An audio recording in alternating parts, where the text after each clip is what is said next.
audio cancellation. Check, check. Hello, hello, hello, radio, radio. Yeah, I definitely have audio going out. So I'm assuming that everything is fine. I guess. What's the worst that could happen? Wolfgang should be here shortly, and at least somebody will be able to tell me if my audio is actually going into Restream. It looks like it is.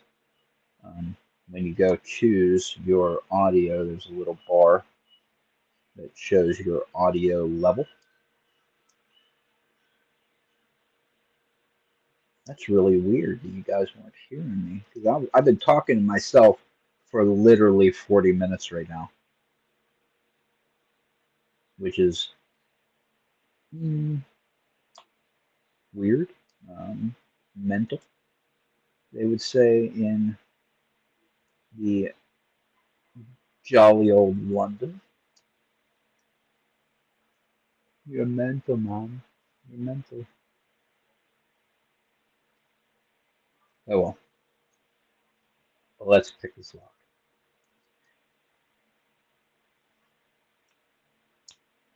Well, I hope I haven't been talking into the ether for 40 minutes. That would be really hilarious.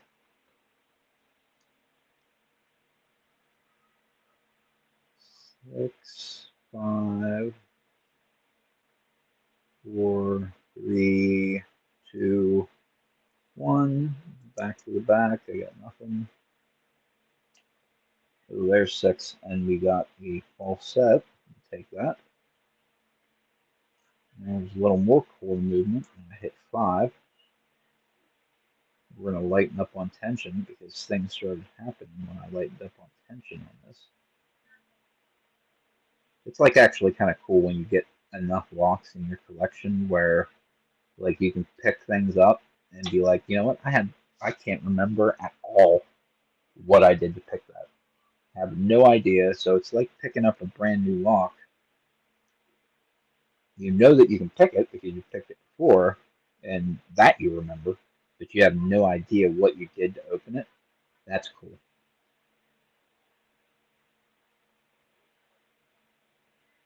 Come on, come on. Anybody buy any new goodies over Black Friday?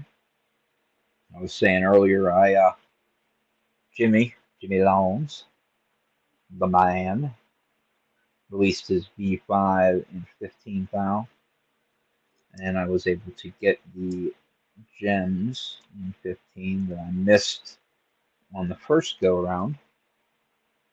And then I bought an intermediate set as well, backup, just because they're my new favorites, and I'm assuming that once Jimmy blows through this inventory that he has, that it's going to be probably Easter, I would think, or later, before there's more. And if I'd been to Jimmy Long's, I don't see it happening, but it would break my heart if I didn't have the full set. So that is something that I heard Sandman say, and it was like, huh, you're right. You're absolutely right. You should have a set and a backup because I like having my nice tools that I enjoy using. I mean, I have Mokis here, and I haven't picked them up a single time since I've gotten these new Jimmy Longs, and they're perfectly fine. They're good picks for sure. They're the best pick other than Jimmy, I think. The Jimmys are the best, and they're the most fun to use, and I love that his little tool roll. I can put tensioners in there, all the tensioners that I got. I have the starter 23 thou hook, and then the basic and starter set. So you have a low, short, medium round, low, short, medium flat, low, short, medium gem, because I bought the 3 gems too, and then the 2 rakes. This is a perfect, in my opinion, this is a perfect lockpick set. Does it have a deep hook? No, but the Jimmy Long's medium hook is pretty gosh darn deep. I mean, is it as deep as his um, actual deep? I do have one of his actual deeps. Actually, I have more than one of his actual deeps. So that's a deep, and that's a deep. So we have a deep flat in 15 thou and a deep flat in 23 thou. This is a B3. This is a B4. And this is the medium hook V5. I mean, they're not really. I mean, they're slightly different, but you still got good reach with the medium. His medium is way deeper than most other companies' mediums. So it's kind of like, where's this?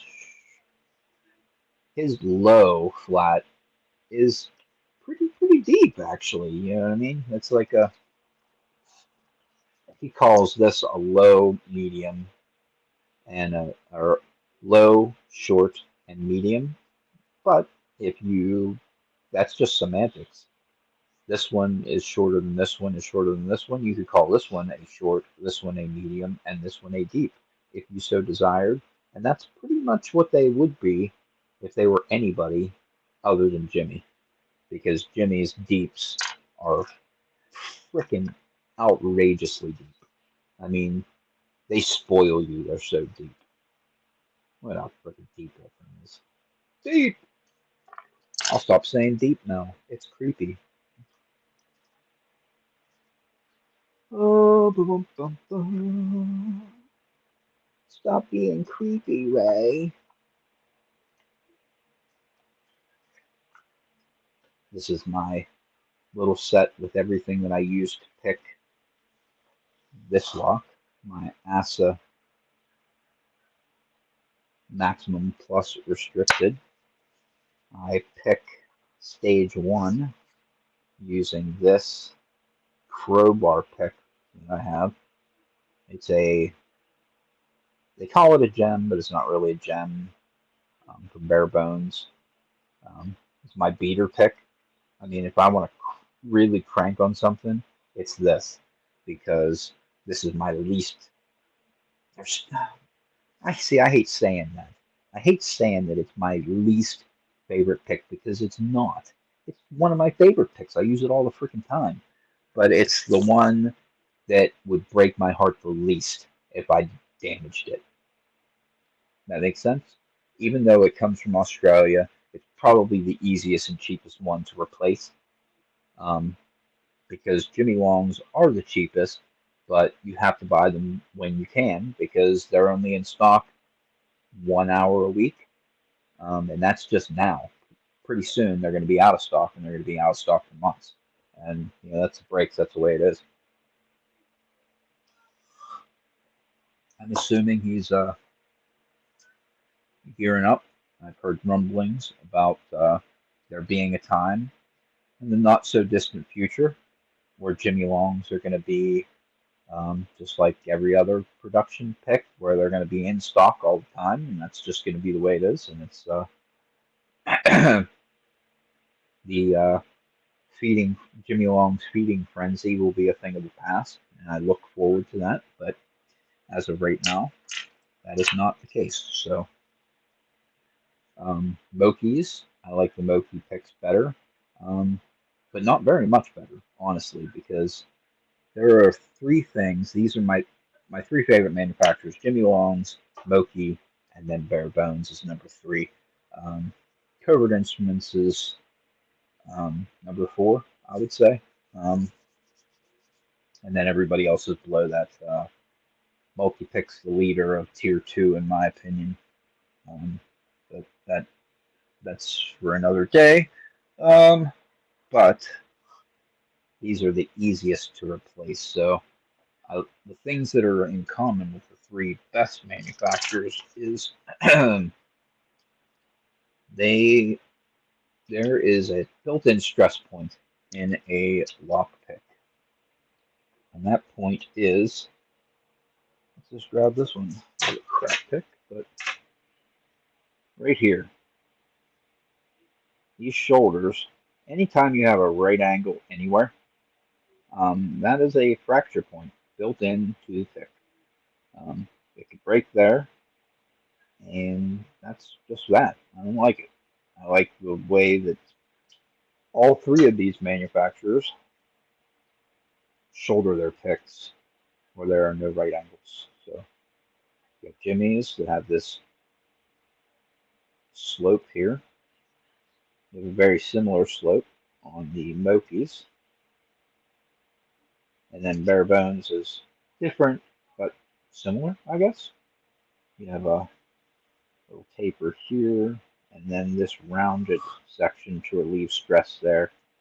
I do have, you wouldn't think that that change in that corner changes things very much, but it does.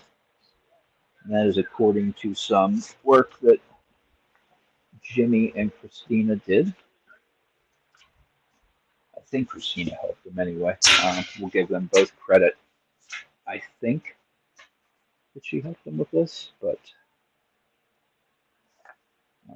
even if she didn't, I think she gave him the idea to use his FEA to check his picks and the stresses and stuff like that. Where are you? There we are.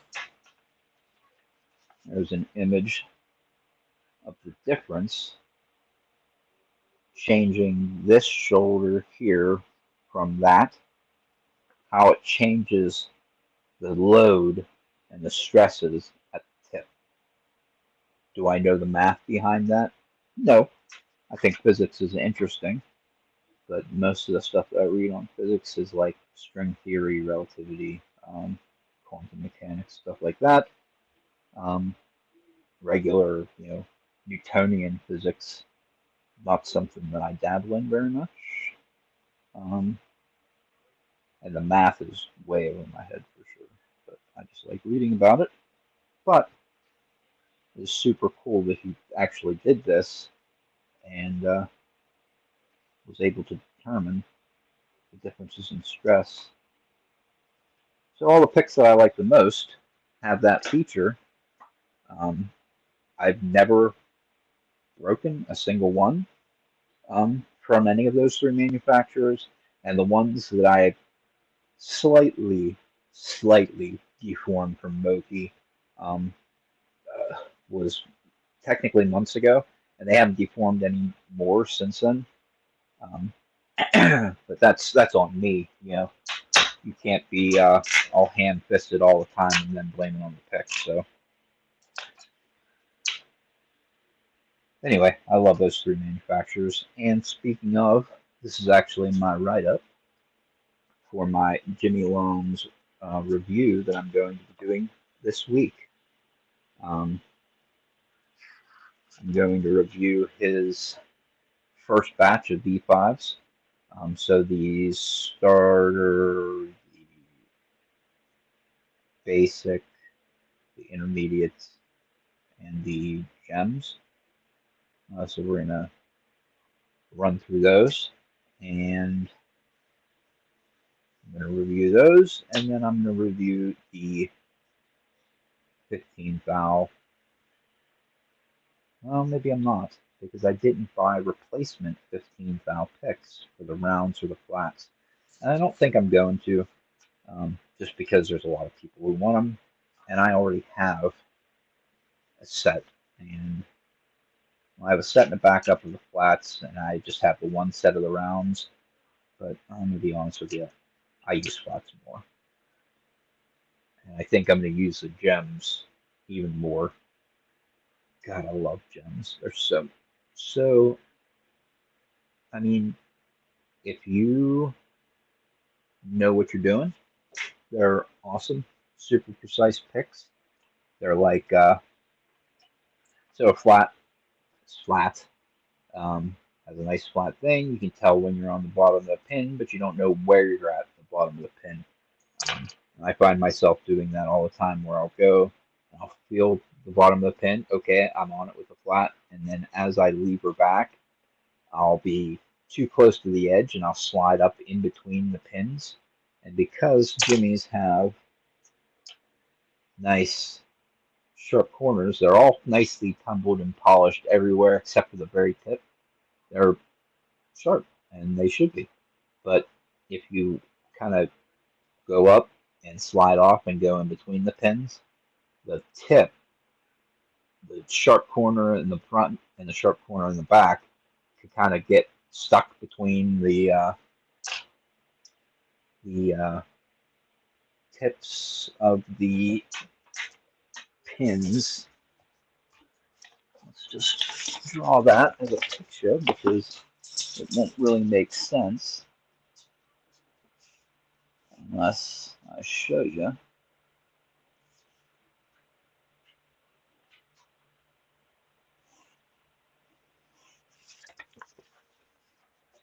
So, like this, you got pin, pin, and your pick will go up in between them, and that sharp corner there, and that sharp corner there will get wedged in between the soft brass of the pins, and your pick will get stuck. And it's a pain, and it's irritating, but that is the only real downfall to flat picks. Um, so some people, for that reason, kind of like rounds. Um, because when you're on the bottom, you know you're on the bottom and it's not going to get stuck. Um, most likely, it's not going to get stuck. If you slide off and end up in between them, you'll just end up in between them, and that's it. You'll press up on both pins.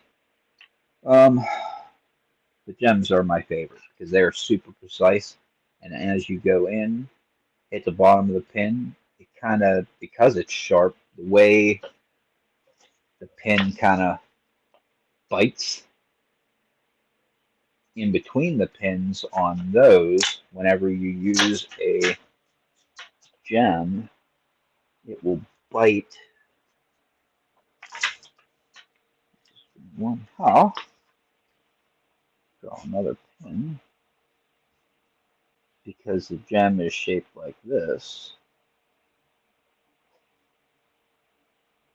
whenever you hit the bottom of the pin, it kind of bites a little bit, and you're less likely to slip off, and that is ideal. And you have all of your force focused on that one spot in the pin, and it's just I don't know, I like it. I like it. What was I picking last night where I told my wife about how much I love gems? Here they are. I was running through my uh, American locks and a couple pack locks. I was just sitting on the couch, and what was I watching? Fast. No, I was watching Furious 6, Fast and the Furious movie. I can't believe I was at my sister's for Thanksgiving on Friday, and after it was over, they were gonna, oh, okay, we're gonna have a movie night. My daughter stayed over with her stepdaughter, and they had a sleepover. And they were like, we're gonna have a movie night, and they put on the Fast and the Furious, the very first movie, like from when I was like 20, 21. So super old movie, but I'm like, geez, I haven't watched this for freaking ever. So when I came home, I finished watching it, and then it's like, huh, let's watch the next one. So I watched the next one, and then I skipped. I think Tokyo Drift may have been next. I can't remember, but I definitely skipped Tokyo, and I only watched the ones with the original cast with Vin and Paul Walker, or Ben or Paul Walker. Um, so I was watching Furious 6 last night. Oi. Hey, Zoe the cat is in the chat listening to me be schizo and talk to myself. How is it going this fantastic morning? I'm actually going to pick some padlocks. Well, let's pick them in ice. Let's do that. Oh, crap. I really should get the key and pull these apart. Key. You need the key, boy. There's the keys.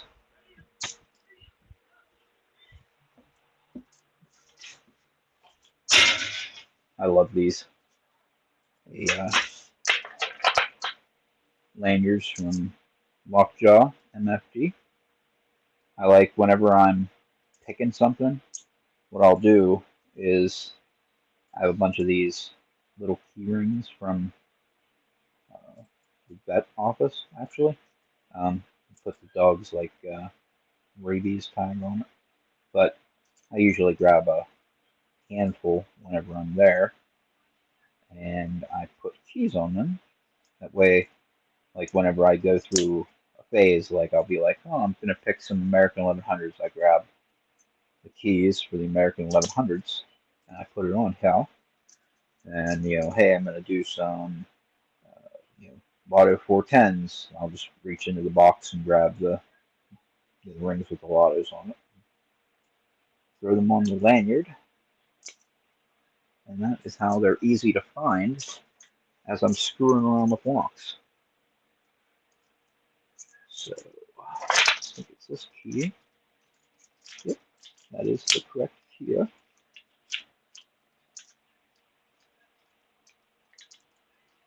Well, I hope Wolfgang gets here soon. I always say that I'm schizo and weird and talking to myself, but I don't know if I can talk to myself for more than an hour or so. Stu, Mr. Sleepyhead, I'm assuming he stayed up late last night, because he kind of does that.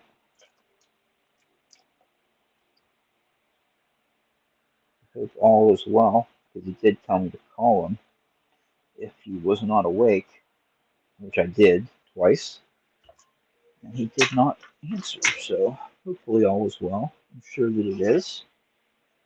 We're just going to tell ourselves that it is, because it bummed me out, because he is a good friend, and I would hate to see him have any issues.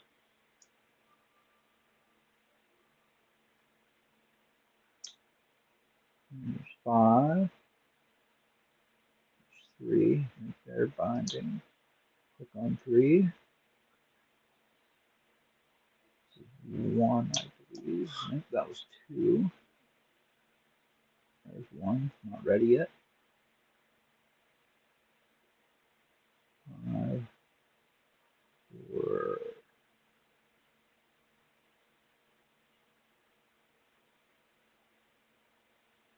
2,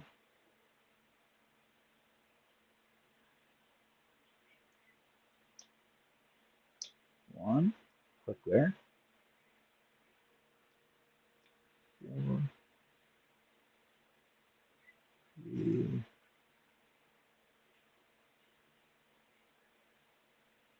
Okay, what's the hold up here? Click on 5, 4, 3. Click there. 2.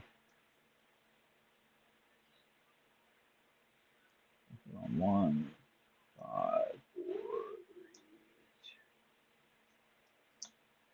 Click on 2. I just let go of the tensioner, so I think I dropped some stuff. Maybe not.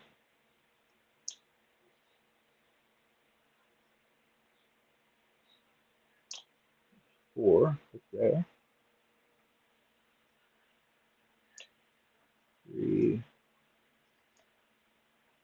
1, 5. I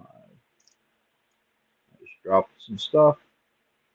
That was purposeful because I didn't feel anything binding anymore, so I had overset something.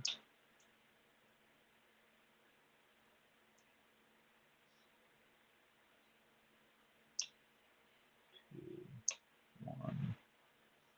Yep. 5, 4, 3, 1.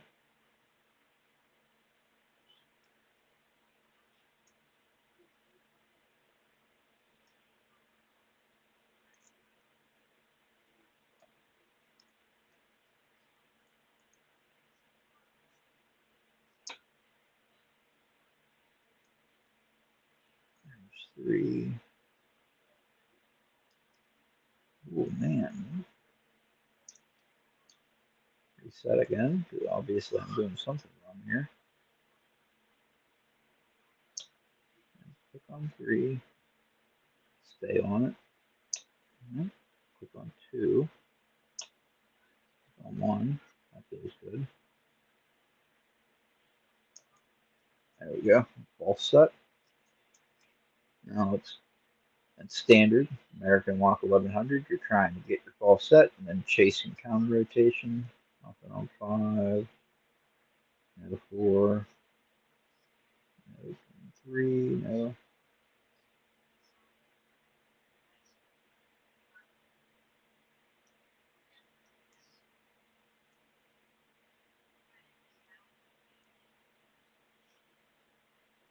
Oh. Thought for a second we were open, but we are not.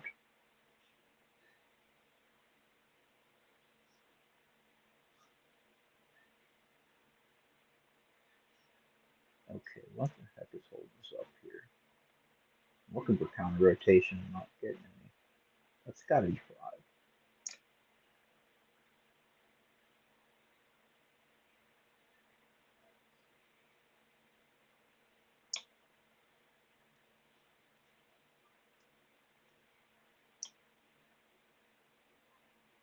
No, 5, 4, 2.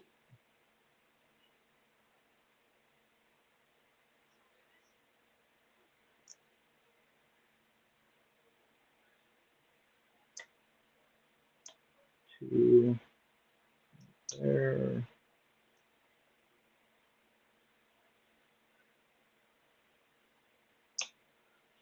2 clicks on 2.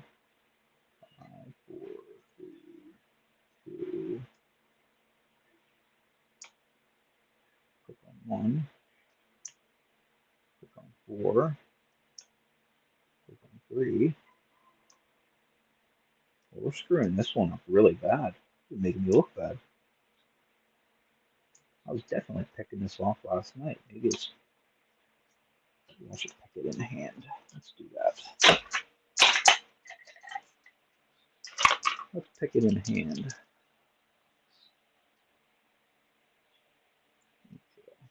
See if we can do better.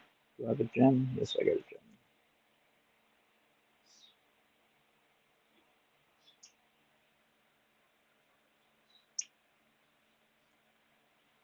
There's 2 and 1.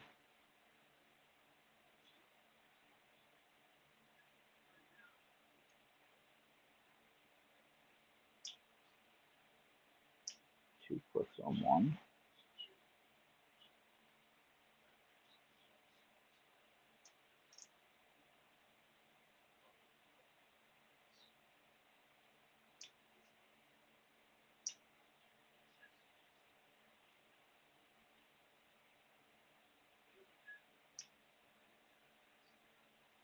You know what I'm going to do real quick? I'm going to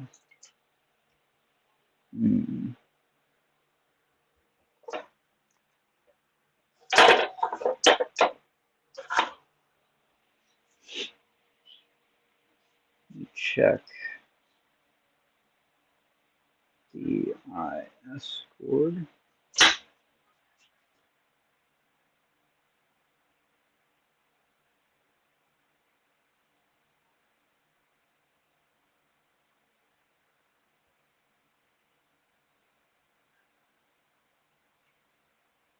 Ba, ba, ba, ba.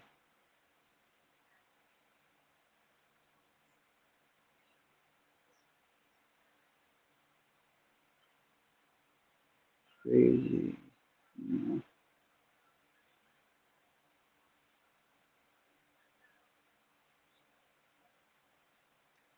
Beautiful. Sending a message to, there we go. Sending a message to Wolfgang real quick. He should be wrapping up his exercising. He's like, hopefully you don't have to go live by yourself for too long. And I said, yep, I'm schizophrenic enough to talk to myself for a good long while.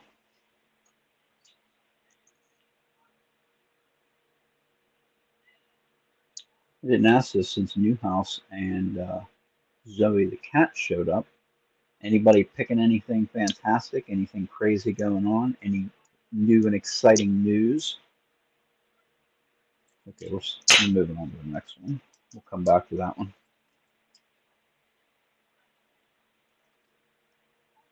New and exciting stuff. Anybody get some new locks, new picks, new whatevers? I actually got some new stuff. I actually ordered. I'm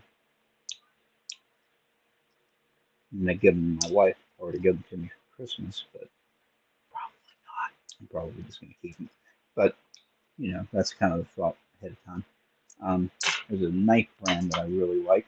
I've been buying stuff from them for a while, and I got this one. It's like my new favorite EDC pocket carry. Nice linen micarta, nice and grippy. Titanium milled pocket clip, and their new blade steel, which is ARSF2, spray form powdered steel, kind of like BG42 by the formulation. Very cool knife. But this company also put out, they have button locks. This is an axis or crossbar lock. They put out button lock, and it was pretty much labeled the best budget knife of the year in like 2022, 2023, something like that. Um, but very similar blade shape. Um, but it has a button lock on it, plunge lock. So you press the button and it'll fall shut, kind of like this, except instead of a bar, it's a button. Um, anyway, I ordered that. They came out with a lightweight version. So it's FRN handle, very similar to, let's say, uh, what do I have? It's FRN right here. This, the Swick is FRN. So it's like a plasticky handle, but it does have metal liners. But the real star of that show is the blade steel, is Crucible's CPM S90V. Um, Super good steel. So I'm looking forward to that getting here. And then I also ordered um, another knife company called Bossteed. They put out at the beginning of the year the raccoon, um, but it's called a top liner lock. So lots of knives like this Civivi here has what's called a liner lock. Press the liner down and the blade will fall shut. Um, but this one has a liner at the top that has a button that you use to control it. So very, very cool knife, and it's been out of stock for a long time, and it's definitely going to be a budget knife, the under $75 knife of the year for 2024. But it came back into stock yesterday, and I set it to buy. So, oh, what else? What else? What else? Let's pick some locks. I'm guessing that I'm just sitting in the background because, oh, Newhouse said He has 10% off cases and apparel and 20% off picks.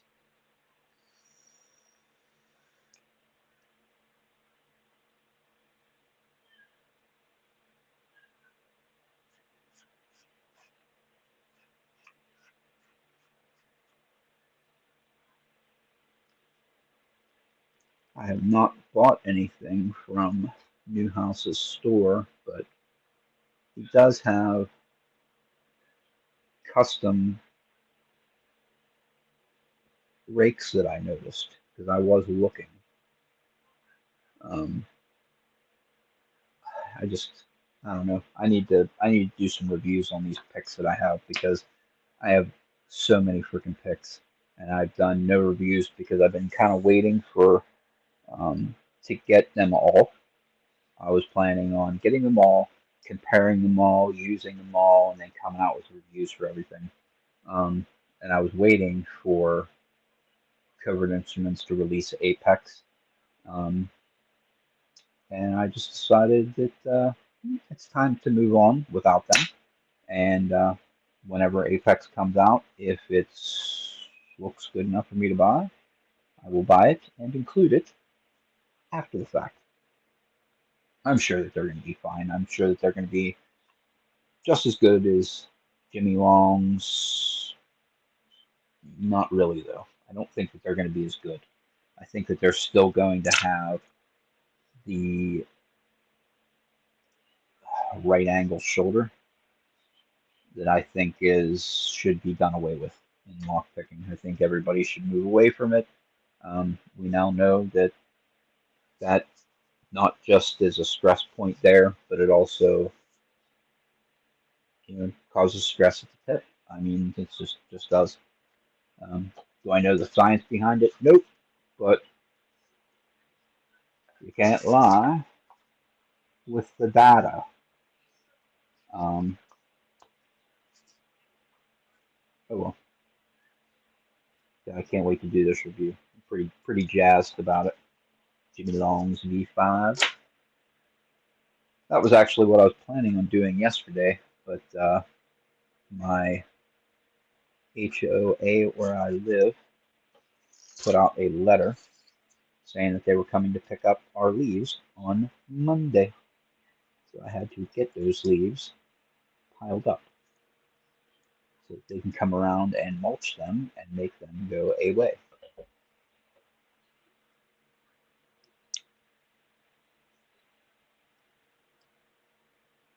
Oh, yeah.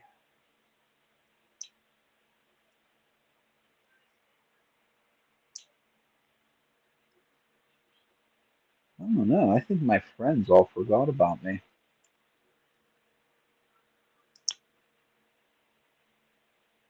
I'm assuming Wolfgang's just outside standing in the sun, having a good time. There was one. We got our fall set. See, this is picking like a normal American 1100. You just pick until you get a fall set and then chase your counter rotation. There's that one. Oops. Got the dropsies, the Butterfingers. Butterfingers. Oh, there's Wolfgang right there.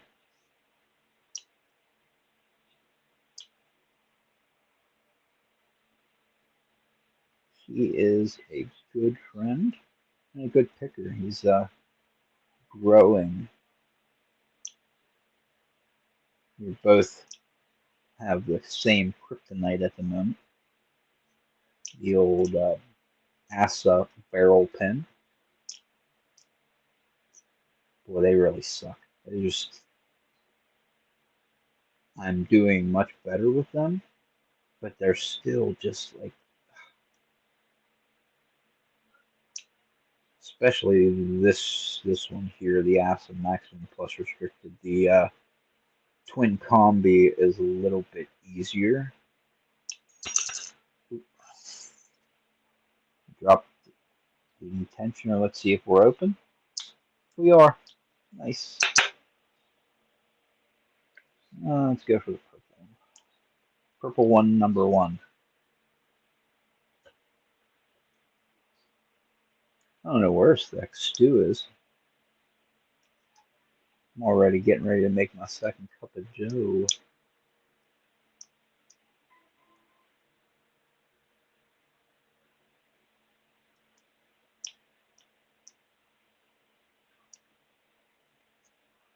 Oh, well.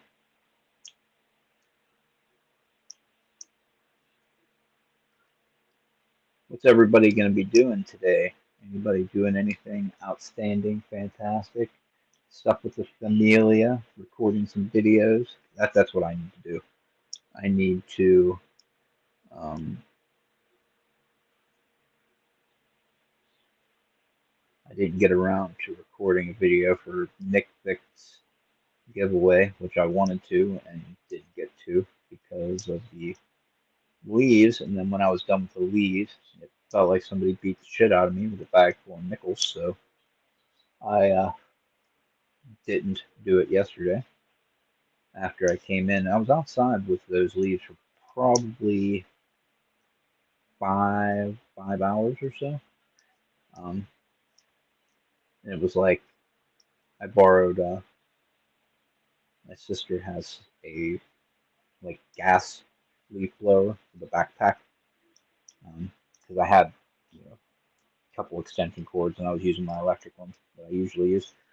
But she has a gas one, so I was using that to make life a little easier. But it was so cold here yesterday that they were like frozen to the ground. It was just, oh, it sucked so bad. So I kind of just blew them into piles and then snow shovel, snow shoveled them onto a tarp and then drug them out to the road. Which, I mean, it's not really super hard labor, but I'm getting to be an old man. I am going to be 46, I think. I think. Yeah, I think I'm going to be 46 this year in 20 days. I'm a winter solstice baby, like Doc Machina. Those solstice babies. So it's funny, actually. My mother was born on the summer solstice, 20 years apart. She was summer solstice and I was winter solstice. Okay, got the false set. There's counter rotation on 3.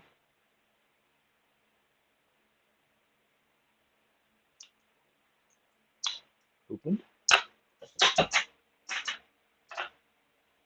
Beautiful. We got 5 people watching now. It's perfect time for Wolfgang to show up. Maybe we can hang on to these 5 people that are watching. Because it's not very interesting having me talk to myself. I said this earlier. It's like I'm talking to myself, but not really, because I could never imagine doing this like months ago, like 3 or 4 months ago. I can't imagine just getting on YouTube and just talking with no one around. Um, but it's kind of different now because now I know everybody on YouTube, so I am just like talking to you, my friends. Um, so it's like different. It's a one-sided conversation, and I'm doing all the talking, really.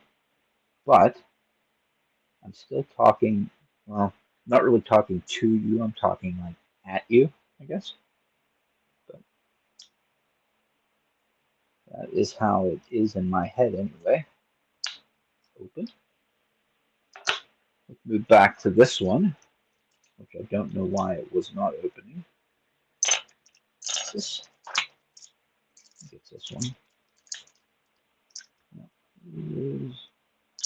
Okay. It's not crazy bidding. 1, 2, 3, 4, 5. I think this is finally pinned up to 5. This may have 6 pins in it. I'm not sure. Wolfgang is now present. Oh, hey. Morning, buddy. Good afternoon. How's it going? Fantastic. Fantastic. That's nice to hear. Yeah, sorry about the late joining. The thing is, I was outside and I went so far I couldn't get back in time. That's all good. Uh, hey, Stu isn't here either, and his name is in the title. Oh boy, poor Stu. Ah, I it was is just what it is. going through some green locks because Doc Machina has a giveaway going on right now. I'm not sure if you know about this one. And she's looking for somebody to pick a green lock for her 400, I guess, past 420 subscriber giveaway. Yeah, Um, I I did was see just that go yesterday. okay. I was just going through all my green locks, the ones that have green color, and some of them are green belt. So this will be fun, that's for sure. Many of them I haven't even picked, like this Bergwachter friend. This one I picked before. This is a Basi. It's a German company. This one has normal pins, I think, like standard pins, maybe one spool or two. The Master 65 or something like that, or 6285. I'm not sure what this one's called. It's the Lotto from Master. Then we have the ABUS 7230, Backlock 90A, the 90A Pro, and the American Lock 1100. All right. What do you Jeez. have for what are you picking to today, Ray? I was picking what I picked so far. I picked the Asa 700. I picked the GGP Extra, and then I was saying that I was just practicing last night because I did see Doc Machina's video, and I'm not sure. She said green locks, but I wasn't sure if she's talking green belt or physically colored green. Exactly, and I even asked her in the in the comments section, and she said she purposefully made it vague, which is funny. So, yeah, I think I only own one lock that is green in color. Yeah, I have a green Brinks. Whoop, that's not what we wanted to do.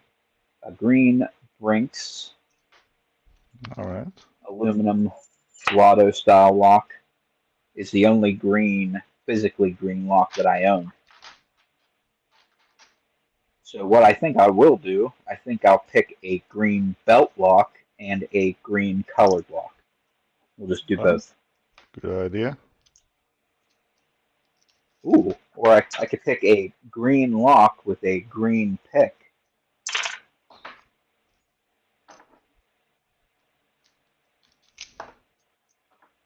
Ooh. You know, the thing is, I tried to pick one of these 90As before, and I'm really hoping this is not one of those cases that Sandman had, where he had to pick his lock counterclockwise, Oh yeah, no thank you. because that one was a little bit tricky in my opinion. I mean, I have a spinner for it, but I really hope this is not the case here. Geez, why is this lock not opening? I was picking this fucking. I picked this at least 5 times yesterday. And while we're at it, let's just figure out which key belongs to which lock, because let's see.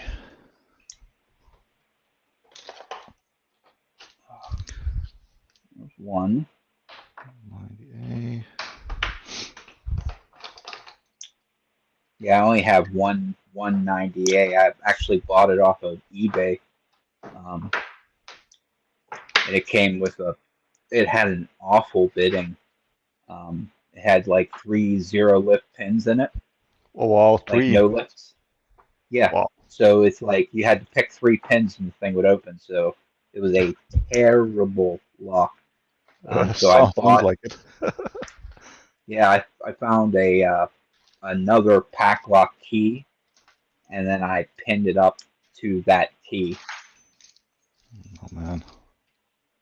I can't remember where I think I bought that on eBay too, the pack lock key, because it's not. not rare or anything. I could have used an American lock key, I guess, because they are the same keyway. Oh. Yeah, it is actually the same keyway from what I wait a second, American. Yeah, You tell me. You should be able to put one right inside. Oh yeah, you mean the core the dimensions? Yeah, they are Oh definitely. yeah. But the keyway is definitely different. So you cannot just use the same Yeah, like type let me of find key it. on the American because it doesn't fit. Oh, see, that's weird because mine does. Oh, Where interesting. is that? Where is So my pack lock? look at that if you check it out here. Let me try and zoom in on it. Here it is. Oh, there we go. Because if you look at it, the American lock has this one warding here on the left side and this on the right. While the Paclock 90A has a wide gap, this wide opening here. Well, I didn't know that they had Packlock 98s that had different keyways. How about that? Yeah. Here's my I Packlock key. So you said you ordered yours from eBay? Yep, I got it on eBay. Okay, so it was definitely used, right? Yep. Here's the Packlock key inside of an American lock. Well, let's take a look. Oh, there we go, yeah. Look at that. Huh. Yep. It may be like they used to have. Interesting. I think somebody modified that 90A in my opinion, because well, the ones that I have, so all of these have the same keyway. Look at that. Oh, This wait a is not second. the original key, though. That is not true. That's not true. Look at that. Oh boy. Wait a second. I almost lied on stream. Look at that. Let me just. Yeah, let me go full screen. That's another 90A. That's a pink one. That's the green one, and that's the pink one. And the pink one, I think that one has the same keyway as the American. I'll just grab an American key right now. So while we're at it, the black one has the same keyway as well. Only the green one has this kind of funny, more open keyway, which I've never seen before. Wait a second, does this say? Oh, this is a 90A Pro. Wait a second. It's a 90A Pro. The 90AA is over here. There we go.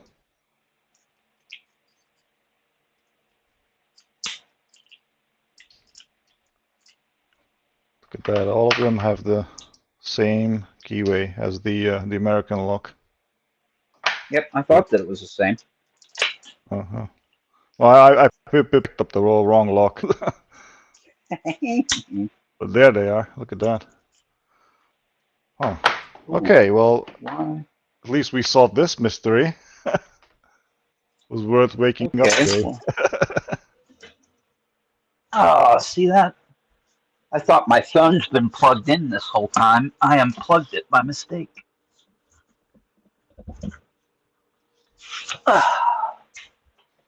All right. ow, ow. You may split the screen again, so we may see what you're working on.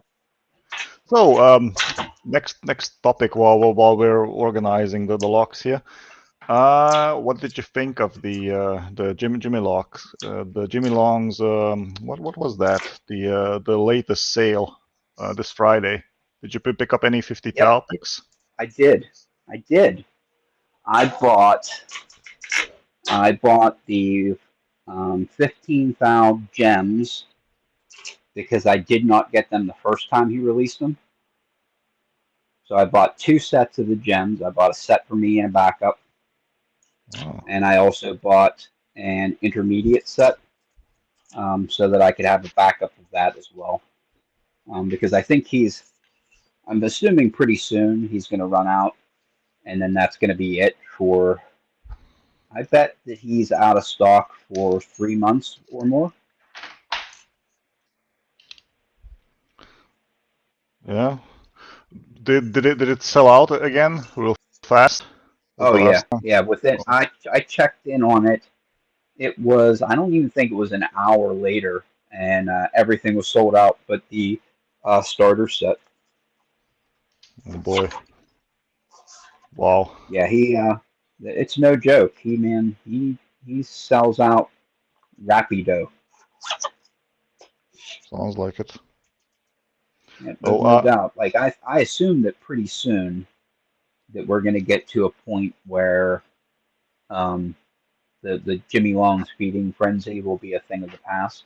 I'm pretty sure he's going to get to the point where everybody has what they want, and only new people and people buying replacements are going to need them, and he's well, going to be in stock all of the time, and it'll be fine. well, if you look at it from a different perspective, he also gives incentive for collectors to pick up his, iteratively, how it called, improved picks, right? So as he Yeah. improves the picks, some collectors pick those up as well. You're not wrong because I did. I replaced what did I replace? I replaced the basic set with the V5 because I already had the basic set and the starter set. I bought both of those as replacements. So has a zero I don't, bit in the middle as well. Wow. yeah, I don't. I think that these are the best. These are the best picks that you can buy. I love my Mokies, but I think Jimmy Longs are just a little Mm-hmm. bit better. If you could maybe explain to me, well, what do you like about the Jimmy Longs compared to the Moki Okay. picks? I always wanted to ask. Okay. So let me pull out the Moki, a regular Moki, because the Moki with the Eastland's handles is a little bit different. Oh, yeah. Okay, so let's just use this one. So the pick is more rigid in the hand, for one thing. Like Mm-hmm. in the hand, it's more rigid. This handle has no give in it whatsoever. Moki's absolutely does. It bends Yes. actually quite a bit. So, is that a deal breaker? Absolutely not.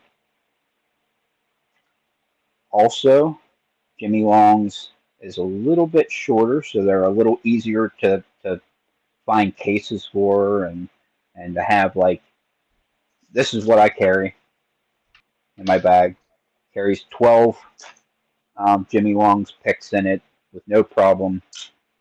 Actually 13 because I have his prototype in there as well. Um, it fits perfect. It rolls up. I made little clippies for it to hold it shut a little better because like whenever you roll it up, I find that the edges like to get all messed up. So I put two clippies around it here just to hold it shut. Um, so I like that it's rigid. I like that it's a little bit shorter so you can keep more of them. I think that they are, in my experience, they are less likely to deform. Um, the Moki's extras are pretty strong, and I've never deformed one of those. But his regular picks, I've definitely bent regular Moki round tip picks. Yep. So I think Jimmy's are stronger. Um, I like the way they feel in my hand. They're just comfortable more so than the Moki's. The Yeah. Moki's are still comfortable. It's just Jimmy's are more comfortable. Um, and Moki only releases picks in .5 millimeter. So you got one gauge and that's it.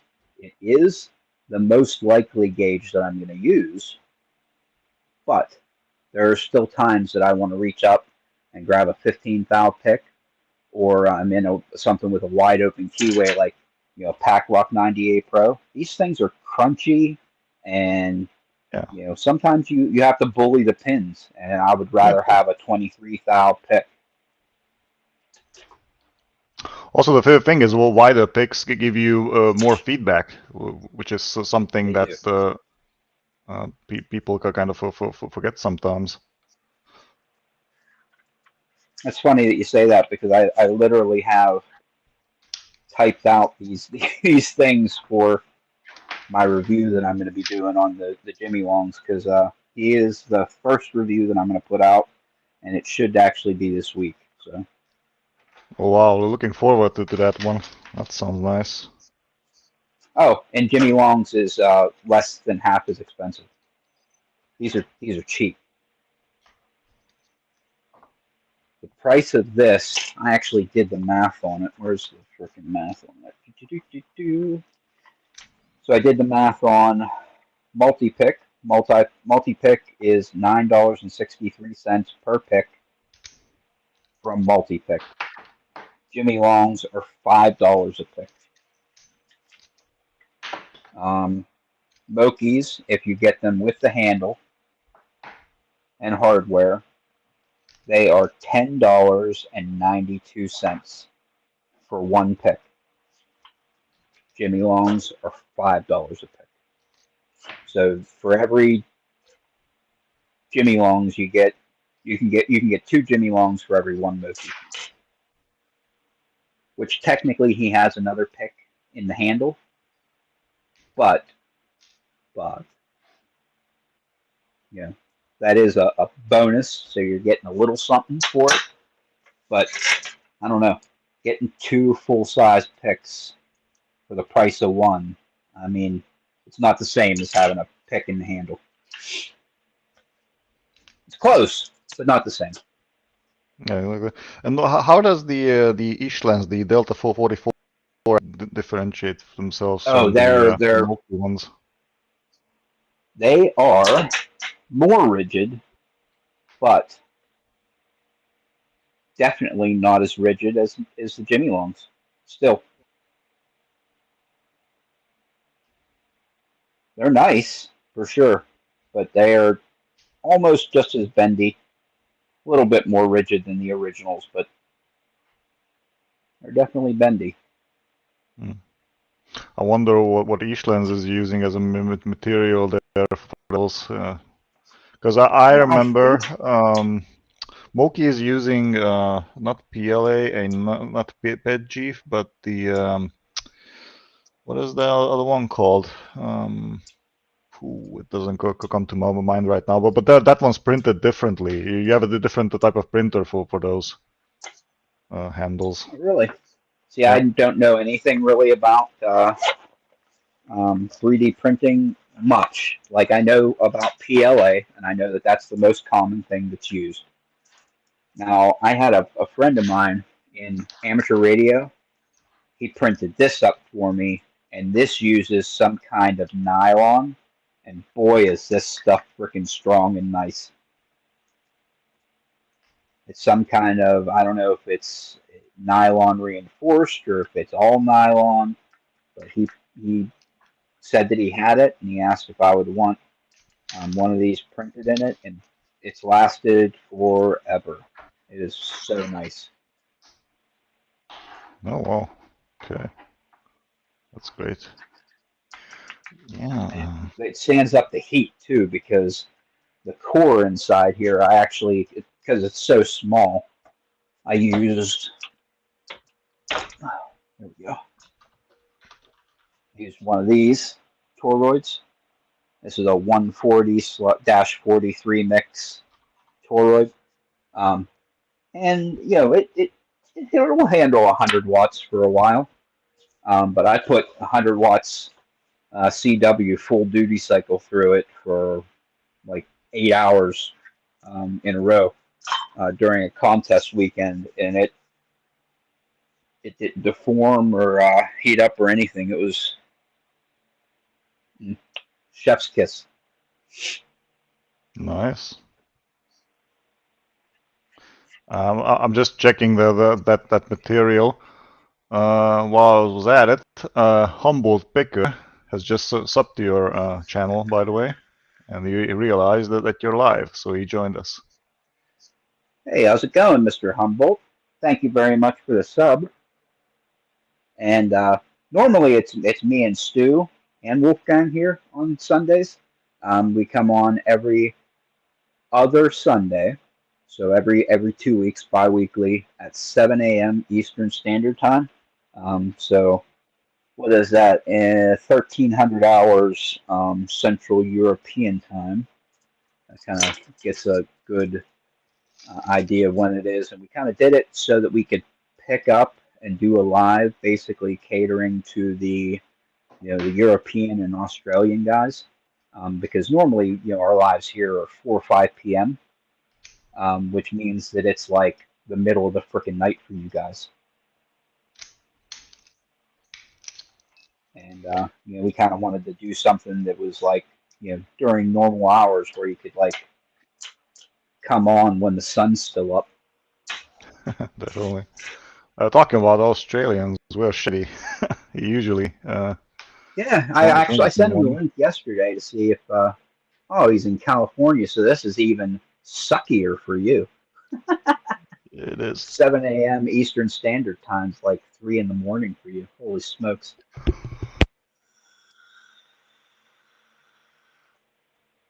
Are you guys 4 hours behind or 3 hours behind? You got Central Time is 1 hour behind. Mountain Time is 2. You're 3 hours behind, so 4 in the morning. I should try and pick this. I think I'm going to pick this one. And what else should I pick for her? Doc Machina's giveaway. What green belt lock do I want to do? Ooh, we could do this one. I've never picked this one on camera before. This one's actually pretty hard, man. The Pack Lock 90As are way harder, in my opinion, than an American lock. Oh, really? Well, what's so hard about them? They're like super crunchy. I mean, they don't like to be picked. Huh. It seems like the I mean, the serrated pins are similar, but they're not the same pack locks. I really like the serrated pins the Pack Lock puts in the 98 Pros. Those are really nice serrated pins.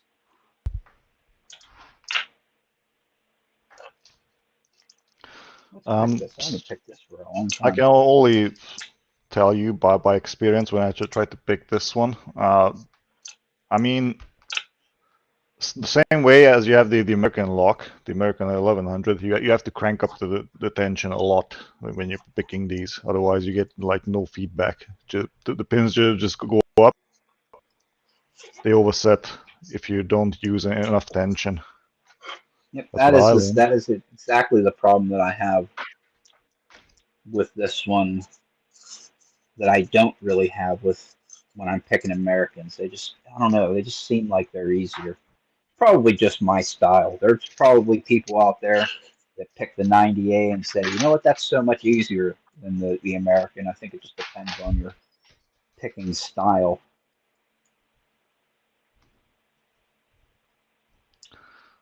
So I'm going to tag all of these locks so I may know which color belongs to which key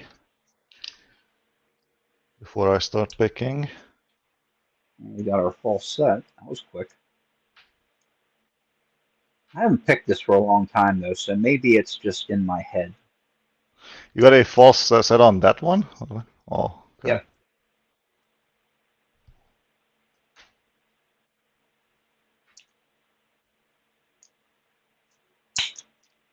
So these do have spools inside. Okay. Nice. I guess it's not that much harder, huh? I just haven't picked it for a long time. I guess it was pretty easy. That's it. I haven't picked this lock in a long time. Wow.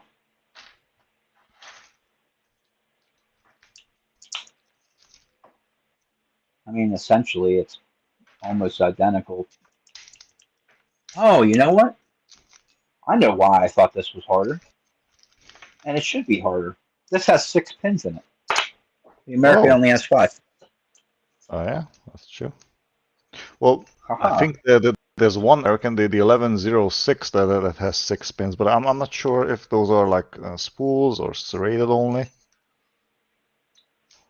Technically, I have a actually that was one of my very first videos I ever put out on this channel was taking an American lock, a regular American lock, and making it 6 pins. Because if you put, where's the key? There's the keys. Okay, so if you take an American lock, pull the core out, and put in a number 4 key pin in slot number 6, it'll ride the tip of your key and the key will still work. As long as you use a number 4 key pin. So you can take any American lock 1100 and turn it into a 6 pinner because there are 6 chambers. As long as it's a number 4, obviously. Yeah, so One of the very first videos I ever did. Hey, get some more life out of your American 1100. Indeed, but only after you got your green belt with the lock, if you Yeah. haven't, because you know when you modify it, it's not the same. That is true. It's a weird one. Yeah. What's this key? I haven't picked this one in a long time either. Actually, I don't think I ever picked this on video either.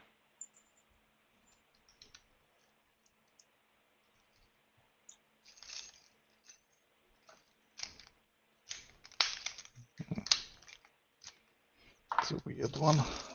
Let's see.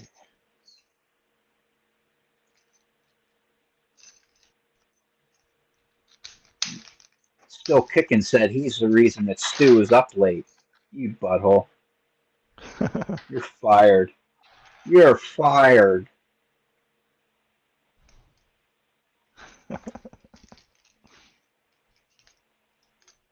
I called him this morning. It is what it is, you know. It is, yeah. It happens. That's exactly. YouTube isn't everything, right? Yeah. My wife did ask alright. me last night because I was up kind of late last night too. I was up till I don't know, probably 1 o'clock, and my wife's like, "Are you still going live in the morning?" I'm like, "Yep." She's like, "Really? Why?" It's like because it's like it's a job. You know what I mean? If you tell people you're going to be there, you be there. Yeah.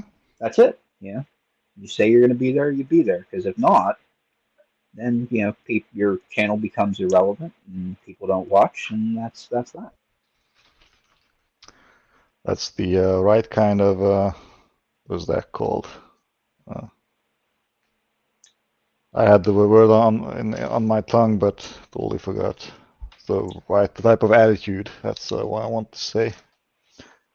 Yeah, it is. I treat it like it's a job. I try and put out. I make sure that I do my live every Wednesday and every other Sunday, and I try to put out at least one video every single week, and at least one short, which is usually my long form video cut down, just to put out a short pointing people to the regular video. And I try and do that at minimum every week. Yeah, you see, with my schedule, I just don't have the time to make that many videos. I wish I had. Yeah, I wish I had more time, obviously, because like that was the thing that I thought when I started this YouTube channel. I'm like, I was like 2 weeks in, and I'm looking around, and I'm like, dude, I only have so many locks. I'm gonna run out of stuff to pick. I'm gonna have no content. What am I gonna do? And here I am, you know, got the lock open. Good. Here I am, like freaking, 4 or 5 months later. I have more stuff than I could ever put on the channel. You know what I mean? Because with accumulating locks and pick sets to review, and I'm also kind of expanding, which I kind of hope that everybody does. Yes, we all have YouTube channels based on Locksport. Yes, that is part of who we are. But I'd like to see everybody like start putting other stuff, other things about themselves. Like I'm an amateur radio operator. Put some stuff about that on. I also like to buy and mess with pocket knives. So I'm going to do a video on this knife, and I have 2 more knives on the way, which I'm also going to put on. And I think it would be cool for all of us that have Locksport channels to also put other things about ourselves on it. That way we can learn more about each other. Plus, it makes more variety. It could bring somebody that likes. Like, there's no videos about this knife up. Nobody has bought this and put it on. It's a brand new steel from a pretty reputable company, Artisan Cutlery, and nobody's done it. So I'm going to put it out, and hopefully that takes some knife guys and points them towards some Locksport stuff. I think it's a great idea to bring more people in. So I think it's a good idea. I think more people should do it, and I'm going to set the example by doing it myself. Well, we see that's a nice initiative. And it makes sense because people ask me, what got you into Locksport? Now, I used to pick locks when I was a kid with paper clips and stuff like that, dollar store locks, crap locks, white belt locks. But that was it.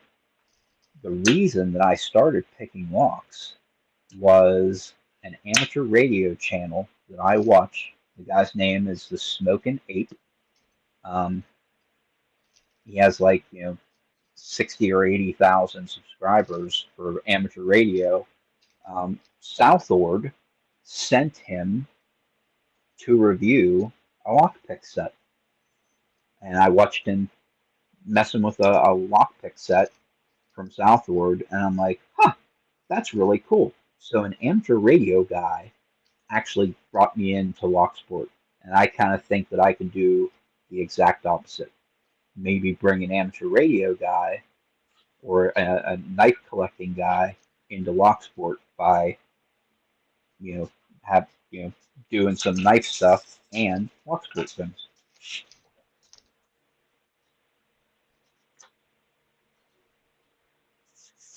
Humboldt Picture says he's all about the EDC, and so am I. You can tell by what I carry in my pocket every day. Let's grab. It's sitting in my hat here on the table, so I carry with me every day that, this, and this, and this.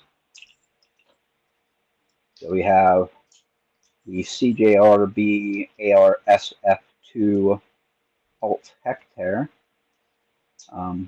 Axis lock knife. It's their new spray form powder steel, and 3 pocket pick sets. The Covert Instruments Slim Pickens with the rib pick added to it. The Moki jackknife, and the Swick, which I modified to have all of the hooks.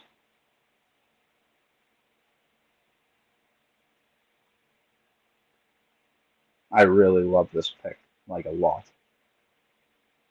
So there's a reach, a short, medium, and deep flat, short, medium, and deep thin or pointed, and then a short, medium, and deep round, and a quad and a quint rake.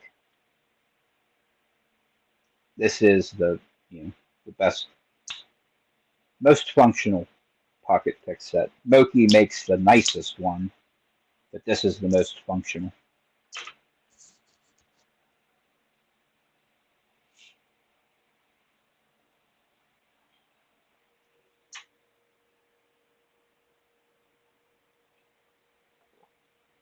Okay, I think it's time for another cup of coffee. Oh, oh, I definitely don't miss not having a Keurig. So convenient. All right, strong brew, 12 ounces.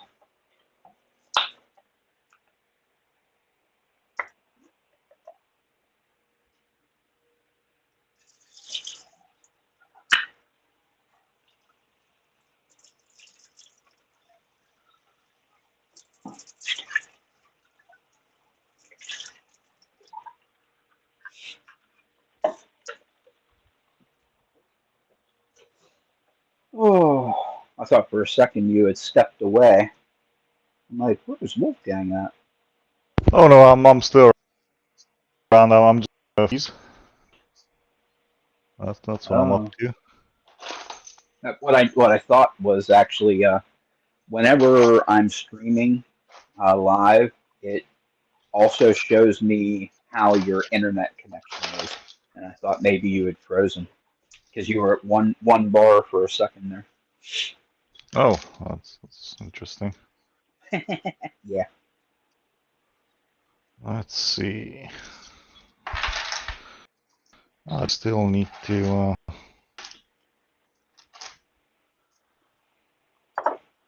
Oh, sugar. I think these Basie ones are the color locks, at least. The aluminum ones are unranked, from what I remember.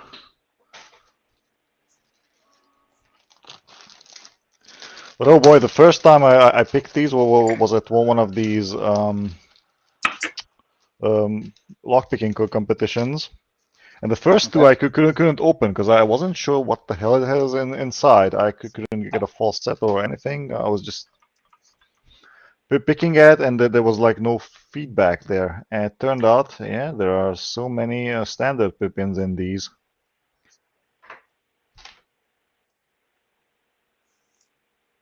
You said there's a lot of standard pins in it. Yeah, exactly. Yep, that's the thing. Once you start picking high security locks, things with security pins, sometimes going back to stuff with standard pins is a problem because you're so used to picking security pins with security features that going back actually is more difficult. That's exactly what the case in my opinion. Because the thing is, when you push in, and I made a video of this for Nick VBT's giveaway. When you push in the key in one of these, you can already feel that there's not much resistance where when you pull it out or when you push in the key. And that's that giveaway that the tolerances might be a little bit loose, which means it has a high tolerance. High tolerance meaning you can do almost anything to lock and it will open. So, but what does that mean? When you're trying to actually pick it and looking for pin states with a what is that called, with a jiggle test, it just doesn't really work that way. It will randomly open for you once you touch all the pins. That's all you have to do. Makes sense to me. I have locks that are just like that. That like there are times you can go in and touch, 3 of the 4 pins and it'll open. Like why? Why did you open? I know that there's 4 pins in there, and I know that I should need to pick all 4, but why do you not sometimes? Because there are definitely times you'll hit 2 pins and it'll just open. Yeah, exactly. And I think that a lot of that is, the springs being compressed up in there and stuff getting stuck, up in the Bible. Things will get, to where they don't fall down. And that definitely Exactly. happens on locks with crap tolerances. Yes, exactly. That can happen.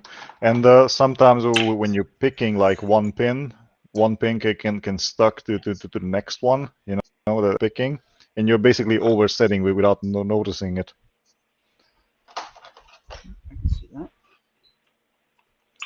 That happened to me once. I think I had one Master 410 where one of the pins, I believe number 2, was somehow glued up to number 3.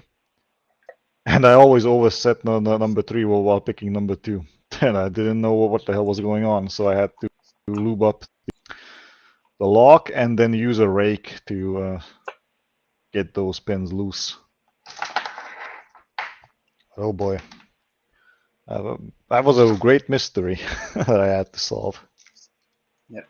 I really like this setup that I have, the vice setup that I had, and somebody asked about this week, this elbow that I have on here for articulating, and I couldn't remember what the heck it was called, so I had to go dig out the box. This thing is the Small Rig Mini Magic Arm.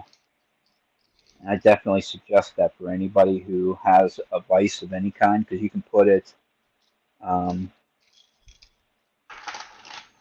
pretty much any vise. I mean, you can attach it to even one of these kind if you use a coupler. Use a quarter inch coupler. You could attach everything to it, and boy, it really makes things a lot easier because here's the reason that I did it. Because normally your lock is your small rig is like this, and this configuration upwards, which is fine for picking, a Goal Z or a Euro lock or anything like that. But when picking a Scandi oval, I mean, you can put it in there and you can pick it, but it's not got really good good purchase on that lock, really. You know what I mean? As you're picking downwards, it definitely moves around. And I was like, you know what? It fits inside here this way really good. But that doesn't really work here because then it's sideways. I mean, you can tilt it over and it's kind of at like a 45-degree angle, which, I mean, you could pick it that way. But with this elbow, you could just have it off to the side like this, and boy, it makes picking Scandi ovals so much easier. Having the small rig C clamp sideways, and it also is really nice for Euro cylinders. Nice. Grabs those pretty good too. Yeah, I always have problems with while picking. The lock starts moving and it just messes up the picking process. That's one of the worst. So having a good vise is kind of essential. Go ahead. Yep. I mean, I could get a Pana vise, but they're a lot of money, and I just maybe someday I'll buy a Pana vise, but not right now.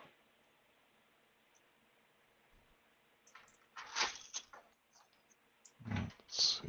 This is the black one, right? No.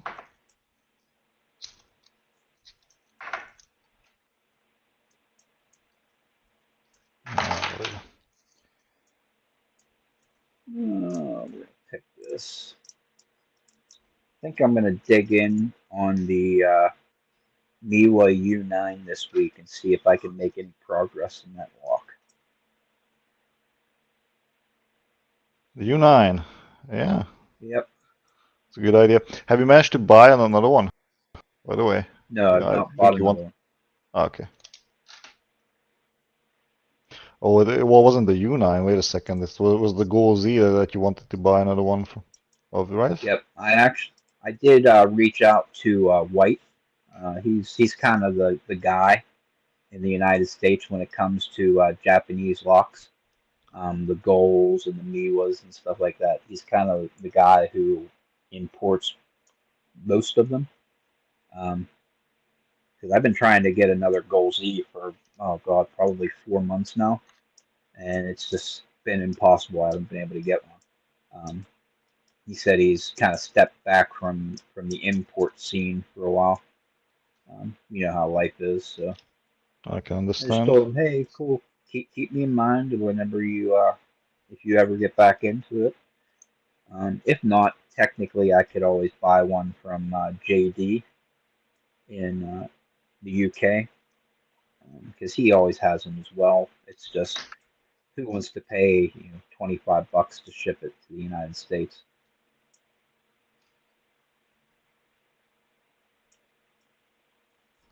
Well, you gotta haul in more than one lock, I guess. That's just the only way to Yes, make it that's worth. that is the only way to make it worth it is if you're going to buy like a Gold Z and 4 other locks. But I've been too irresponsible lately with buying stuff because I tell you, between Jimmy Long's releasing picks every Friday and me seeing something, oh man, I'd really like to have that too, or like because I think he's released 4 weeks, and I think I've ordered something 3 of the 4 weeks. Plus, I just bought 3 new pocket knives too, so that doesn't help either. It reminds me of Sandman's favorite saying: "I'm not rich, I'm irresponsible." And Exactly. that totally is totally me. I mean, you gotta give something to your hobby that keeps you happy, right? It does, and honestly, it's the damn PayPal Pay in 4. There's so many places that accept Pay in 4 that it's so convenient that you can just you know, buy it on payments, but they'll ship it to you now. So it's like layaway, but from us kids from the '80s, they used to have layaway at stores where you would go in and pick out what you wanted, and you take it back to the counter, and you would give them a deposit on it, and they would hold it for you while you made payments on it. When you paid it off, they would give you your stuff. It was a way to go shopping and get what you wanted, but you didn't have to pay for it all up front. But Pay in 4 allows you to do that, buy what you want on payments, but they actually give it to you up front. So, Yeah, that works. Before the world of credit cards and debit cards. that's the good thing about it is it's no interest on those as long as you pay it, which they require you to put like a bank card or a bank account on file whenever you do it. So they automatically take it. It's not like you can not pay it. But it's easy to get many hundreds of dollars. Yeah, I think my spend it balance. easily. I think my balance was. Yeah, I think my balance was like $350 when I checked. Which I mean, that's it is what it is. That happens. Yep, it's just so easy because it's like, hey, I'm gonna buy a couple sets of Jimmy Longs. It's 4 payments of $15 or whatever. But if you do that 7 times, Yeah, which I've definitely done, there's been definitely times that I've done that. Ooh, we're open. nice. That was the U9? No, this is the Miwa DS. Ah, the DS, yeah. Yeah, this is the blue belt. Yeah, one of my favorite blue belt ones. It's one of the easiest blue belt locks, to be honest with you. Yeah, it's I don't know. It's not bad. It's not super easy. It's not super hard. It's just kind of eh.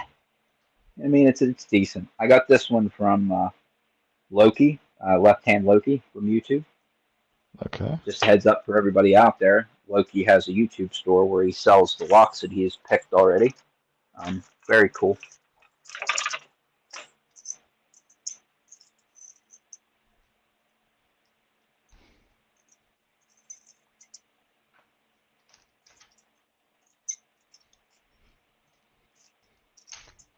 See, I also got lots of locks that I'm I might get rid of it at some point. But the problem is that right now I don't have enough time to play around with every single lock, you know, that I have in my collection.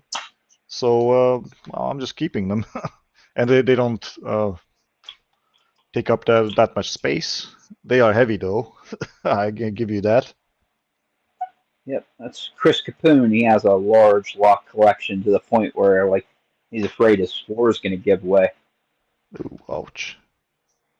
Yep, he's got like big on wheels those tool chests, the rolling tool chests that have all the drawers in it, like Oh, yeah. tall ones. He has those just filled with locks. So I bet you those things weigh like literally a ton, literally 2,000 pounds. Definitely does. I mean, just think about the logistics where when you need to move your locks. Holy crap! That's Yep. exactly. It's like, oh, because I keep mine usually in ammo cans, and just an ammo can full of locks is 30 pounds. Yeah. That's not very many either. There's like 15 or 16 kilograms from what I understand. That's Yep, yeah. You could put those up on a barbell and train with them. for sure. You definitely could. All right, Oh let's boy. let's do this. So now that I've had some warm up time, we're going to see about getting open this ASA maximum plus restricted. Let's open this guy up.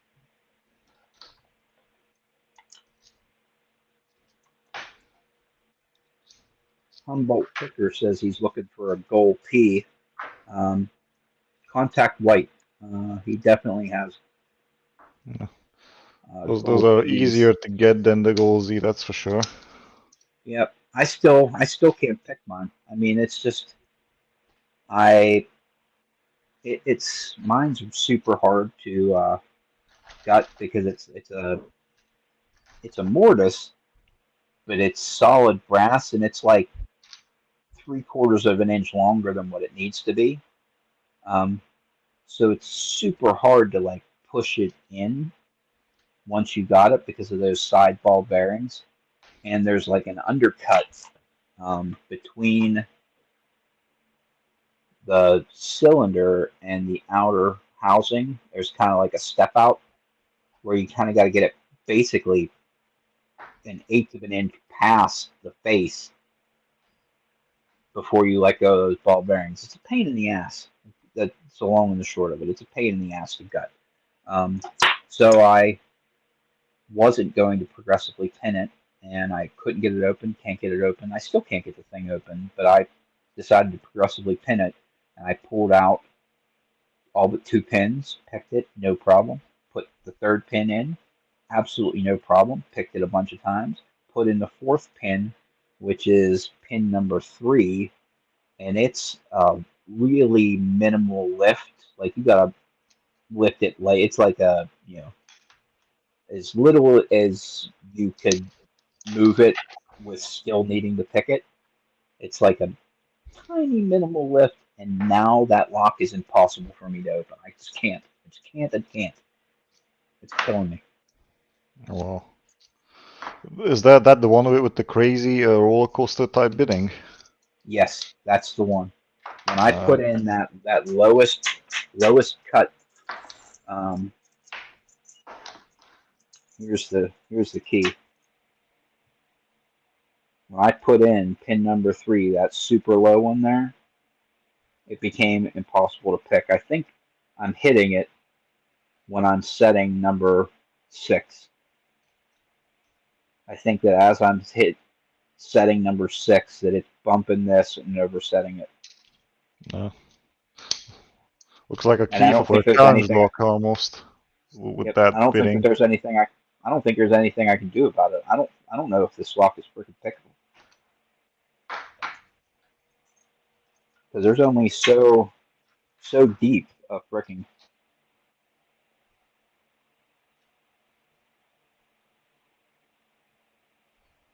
This isn't the key. This isn't the pick that I use. So here it is. So this is a deep Jimmy Longs. And this is as deep of a 15 thou pick as I own.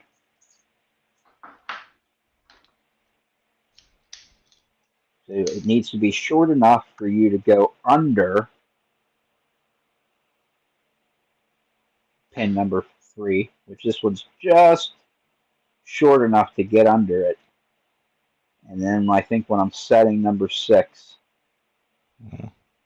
that I'm hitting the bottom of number 3. And I don't think that it's pickable. You may need a custom profile to be bigger than that one, from what I can see. The thing about it is I don't think I can make one that's any deeper than this and still get it under number 3. Because Well, number 3 is... You could try and maybe number make 3 it is a pretty little. low. I I mean, mean, I might be able to make it a little bit deeper, I guess. yeah, definitely, and then just cut off a bit from the shank. Don't make it that wide. Of course, that makes the picking experience a little bit shittier because you'll have bad feedback. That's actually not a bad idea. I could actually just take a little scoop. Yeah, exactly. Like Take a little scoop out of it. like the McTickler, you know. That's actually a good idea, and I could only take the scoop out right where the pin is, so I don't thin the whole shank. Exactly. Oh, you're a genius, Wolfgang. You are a genius. Ah, no problem. I like puzzles like these. God, you're smart. Oh, that's such a good idea, and I have a ton of picks that are made like that. I mean, there's a ton of bare bones picks that are made with a scoop out. That one. Let me go full screen. Oh, there we See, go. right behind the end of the hook, there's that little scoop.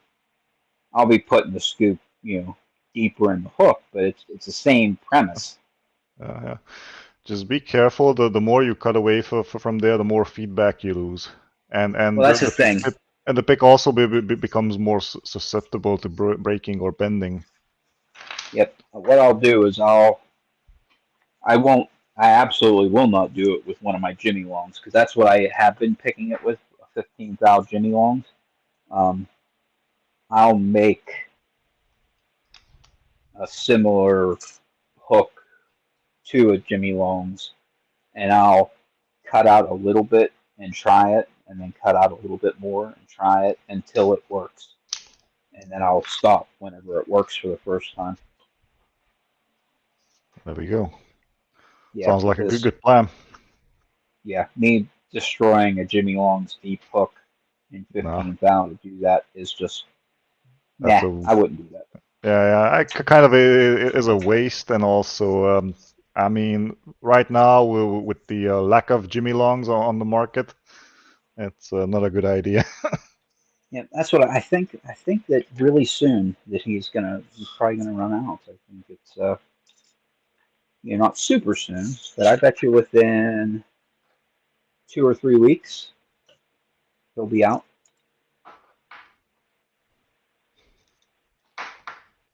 And then it's probably going to be Easter time, I bet, before he is back in stock, because they quoted him. I think they said 10 to 12 weeks, and it took 5 months or something for them to actually turn him around and get them to him. I did see a discussion the other day. Somebody Stu's in the chat. What's up, bro? There's a chat about the Jimmy Long picks. Okay. I saw people talking. They were talking about what manufacturers make their picks in the USA. And I didn't realize at the time, but I think that they're right, that Covert Instruments has their production picks done uh, overseas. Which, you know, I mean, it's fine. I buy Chinese knives, and I'm going to be honest with you. The Chinese made knives are, a lot of them are freaking superior to anything I've ever bought in the USA. So, like, you know, Spyderco, their knives are made in Taiwan. This company makes them in China. There's a lot of companies that make stuff in China that use really good materials and make really good stuff. Um, so they were saying that Covered Instruments, their picks like the Genesis set, the Echelon set, and those ones are made overseas, which I'm not sure, but it kind of makes sense. They did say that a lot of their stuff says made in China on it, which is fine, you know, uh, it's fine. But they were asking whether what manufacturer that Jimmy used, if it was an overseas manufacturer, which I don't know if it was, but even if it was, I don't care because I expected the price on his production picks to go up, and they did not. They stayed the same price. How freaking awesome is that? Yeah, wow. Nice. The guy fronted, like, he spent a ton of money, like 100 grand, getting a laser machine and doing all this, FEA, and he's buying material and coming up with pick handles for us and doing all this stuff, and he was, you know, getting grief every week. People would give him grief, like, why can't I buy them? Why can't I buy them? You know, I can't get them. You know, and that, you know, he would work his ass off for a week or two, making 100 sets to sell out in 10 minutes, and then people give him shit for it. And he took that and found a manufacturer to make 1,000 of each set. He fronted that money. It had to have cost a fortune to get. You know, there's like 7 or 8 sets. And you got 1,000 of each made. It had to have cost a fortune. It probably cost more than my house that he put up front to get picks made for us guys. How freaking awesome is that guy? Yeah, when starting a business, you need to put in lots of capital. He did it, and he's also. I really hope that he's getting something back from it, because otherwise, it's good for him to do all this. I mean, I did hear that he's hoping to make this a full-time gig eventually. Well, once he has profits, I guess, then maybe. I mean, wouldn't that be freaking awesome? God, that would be so cool for him to be able to make picks for us. That's like a dream come true. But wouldn't that be super cool to there be like a day in the future where we like look back and say, "Oh, you remember how Jimmy Long said how the feeding frenzy used to go," and that be like a thing of the past. I mean, that's super cool. The guy's awesome, and I actually just sent him an email telling him how freaking awesome he was. Um, Stu just said that Jimmy could charge double, and that's actually what I think.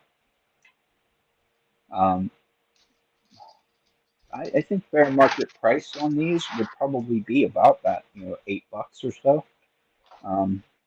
because they're $5 a piece, and I'll tell you, I compared them to the other A list pick manufacturers.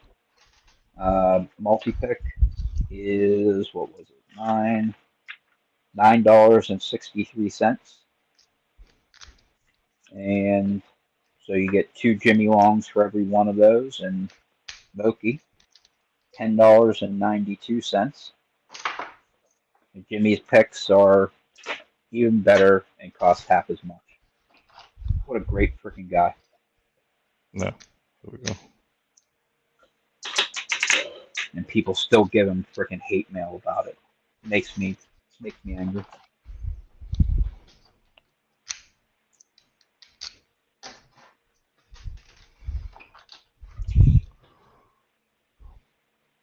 That's the thing. People are still like, oh, I missed out. I missed out. It's like, dude, you shouldn't be missing out now. You know what I do? I have an alarm set for Friday at 7:52 p.m. They go live at 8 p.m. here, 6 p.m. Mountain Time. I set an alarm. Whenever the alarm goes off, doesn't matter what I'm doing, I say, okay, time to stop and go check Jimmy's site. And I go to Jimmy's site and I spend 2 minutes freaking buying the stuff, and then I'm done. The alarm goes off every single Friday at that time, and I go decide if I'm going to buy anything. And I buy it if I want, and I don't if I don't. But that's the thing. He's on a schedule. Just set an alarm, man. Doesn't matter what you're doing. If you're at work, you go to the shitter for 5 minutes. I should have said that.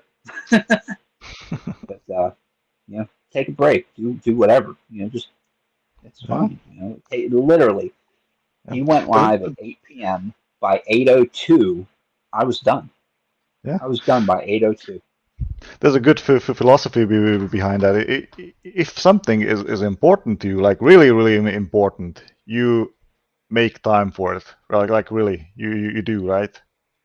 Yep, that's exactly. I wanted them, so I set an alarm, and you know where I was actually when I did it? My brother was working. Humboldt Picker said, "What time does Jimmy sell them?" It's 6 p.m. Mountain Standard Time on Friday, so it would be 5 p.m. for you on the West Coast. It's 8 p.m. for me here on the East Coast. But it's every Friday until he runs out. He says he's going to put them up. So you can go check his site. Usually around Wednesday or Thursday, he'll put new tools coming in stock at this time and date, and it's on the front page of his site. And you just take time. And my good. Loose Shirt was complaining that I think he told me once that he wanted Jimmy to put on a schedule on his site, and lo and behold, as soon as he mentioned that at the Jimmy, the schedule pop up on the homepage, on the starter site, on the landing page, that is. So where you land. Jimmy is a reasonable guy, and he is looking to make us happy. He really is. It's crazy. He put up more money than I can imagine putting up to make lockpicks. Geez, my wife is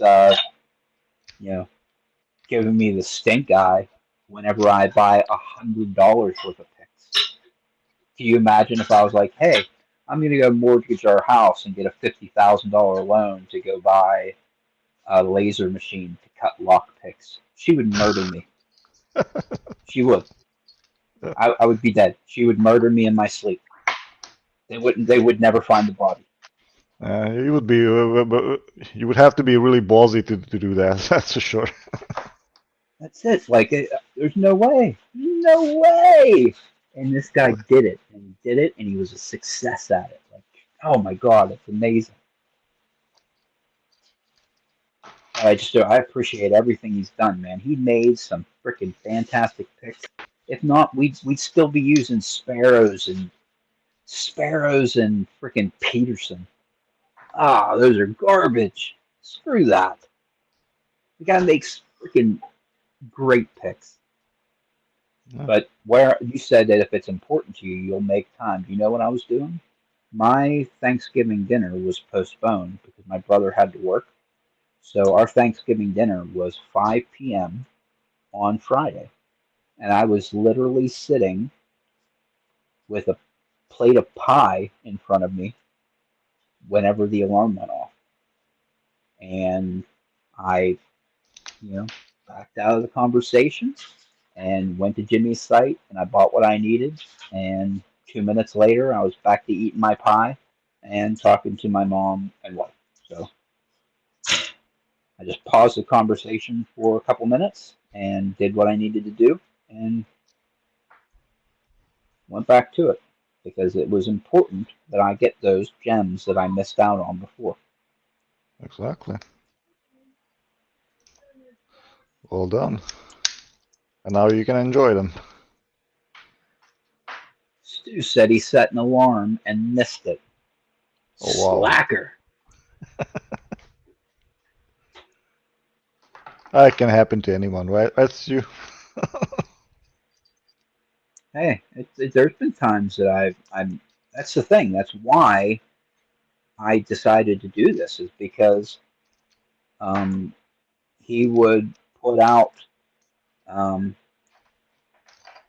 the basic set, the starter set, and the intermediate set. And the intermediate set was the one that you know was the bee's knees, because that had, the medium flat in it. It had the short round. It had like really good picks that you really needed to really get the most out of the Jimmy set, because the basic and the intermediate set would give you your low, medium, and uh, low, short, and medium of the rounds and the flats. Those are like the bread and butter picks. And you needed to have both to have all three depths. And I slacked and I missed the drop of the intermediates.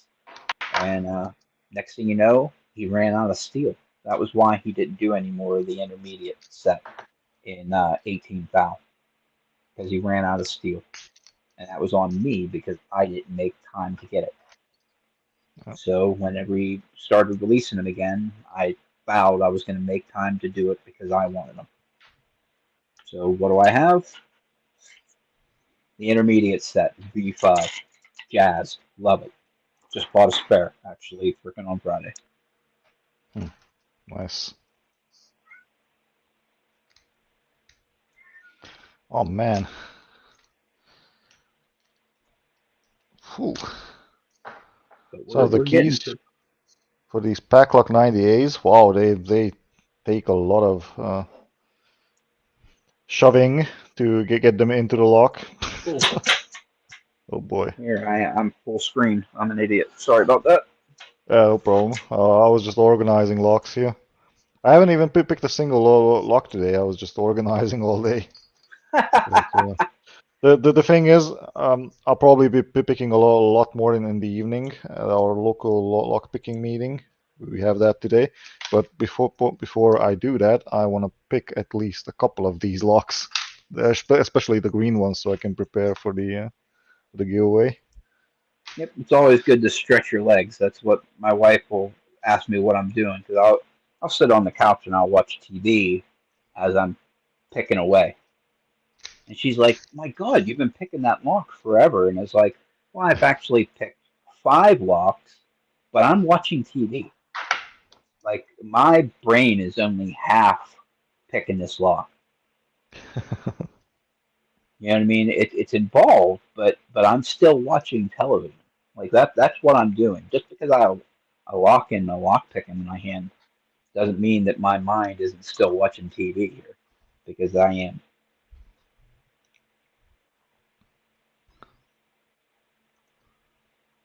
I think that it actually kind of helps me to get better for live streams by doing that, because it allows me to multitask. And that's kind of like something that you need to be able to do.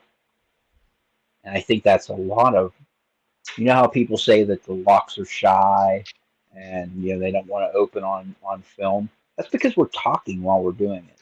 So you Yeah, kind of need exactly. to be able to multitask a little bit. And I think that kind of helps me to get that multitasking into my brain. Other than that, some blocks require more attention from you. Like you need to listen to those small little clicks, like we talked last week, I believe, regarding the barrel pins. So listening to the lock is also very important. Yep, for sure. And you can't really do that while streaming, while talking to people.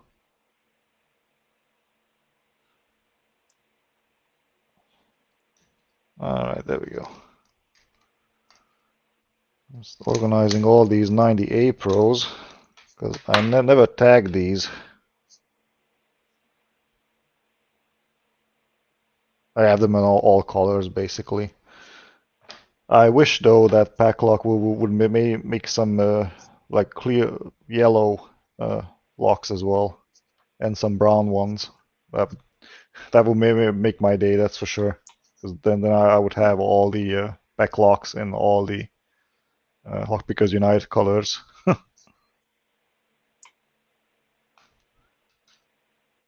There we go. So how's that ESSA going today? It's going well. It's not open yet, but I think we are close, actually. Okay, number 2, I think, is set now. 3.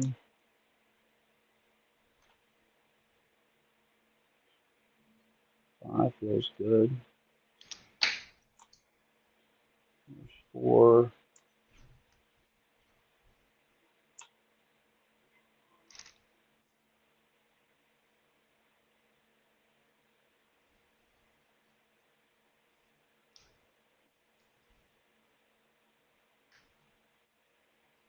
Hmm. 6 feels good. 5 feels good.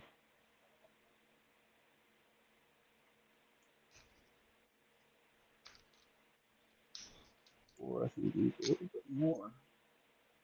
Nope.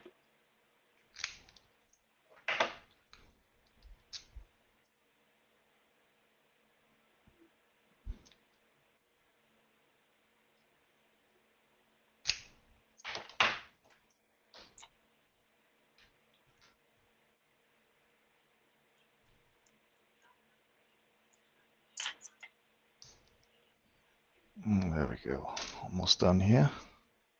With the backlocks, that is. Yep.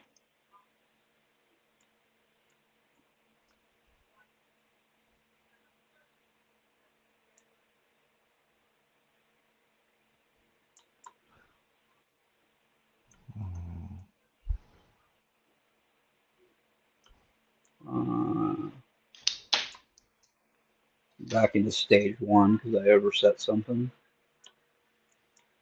I got overexcited, and I kind of didn't do what I knew I needed to do. I know for a fact that I need to check every pin before I commit to what I'm going to try and set, and I didn't. I was like, oh, this one feels feels like it's binding, and I went for it, and it wasn't next. So that's my bad. Yeah, when it comes to barrels, you need to jiggle like all the pins to check everything. That's it. I should have checked every one of them, and I got lazy. I got overexcited, and I was like, we're so close. You heard me say it. You heard me say I'm close, and I should not have. I jinxed myself. That happens. So, purple one. I'm just looking at some of the biddings of these 90As. Holy shit. Some of them are pretty badass. I have quite a few Packlock 98 Pros that are from the secret menu. This one's probably the easiest, the white one. Look at that. All high cuts. I think I have some of my 98 Pro keys here. I do. There's some. No, that's gold. No. Aha. We got that one. Not super bad.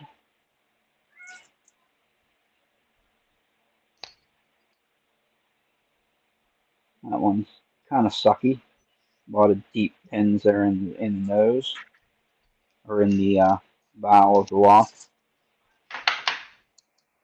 Got that one with a gatekeeper and a high one after it. This one here is my favorite, though. Oh. Yep. Oh, wow, it has 0 lifts as well. Okay. You have this one here needs bumped, Oh. but that's a fun one. Oh. The one here as well. Look at that. Oh boy. Yep. Paclock 98 Pro really is like it's a fun lock that's challenging, and it is like there are certain locks that are like milestone locks along someone's journey, like the American 1100. That's a milestone lock. The Paclock 98 Pro, milestone lock. Um, like an ASA 500 with gins or an ASA 600 with gins, something with gin spools in it. Those are milestone locks. Those are things that teach you something that's essential that you will use for a long time. Like the between the 1100 and the 1100 teaches you the jiggle test, but the Paclock 98 Pro teaches you how important the jiggle test is. Exactly. The anything that you're picking with gins in it teaches you how to float pick, and boy, is that a freaking important skill to learn if you are going to be going up there doing high security locks. No, Those are and kind not of even locks high. that you Sorry, need careful tension control. yeah, sorry for interrupting there. But what I wanted to tell you about the float picking. So float picking is not only useful when it comes to high security locks or gins or anything like that. I've seen many locks with dead cores, or sometimes even spring-loaded cores that have these pretty good what are these called, spool pins that just require you to manually counter rotate. Otherwise, you cannot open the lock. Sometimes the keyway even blocks you from doing, lifting the pins correctly, and sometimes you need to trick the lock into letting you set some of the pins. There are lots of ones that like it's just just because there's no counter milling in it doesn't mean that you don't need to manually counter rotate, because there are spools that are just really sharp that'll just bind up in a well toleranced core. You know what I mean? If the tolerances are good, it'll bind up that spool pin pretty well to where you won't get counter rotation unless you do it yourself. Exactly. If the tolerances are really good and it's really tight, it'll as it's because you have that false set, it'll be cocked enough where it'll be bound up in there really tight. Definitely, especially on good locks, good European locks. Locks over here in the U.S. just aren't as good. Stu says his cat hears my cat. My cat's a pain in the rear. I think she wants fed, but I'm not getting up because I'm picking NASA. All right. Let's put these on a keychain.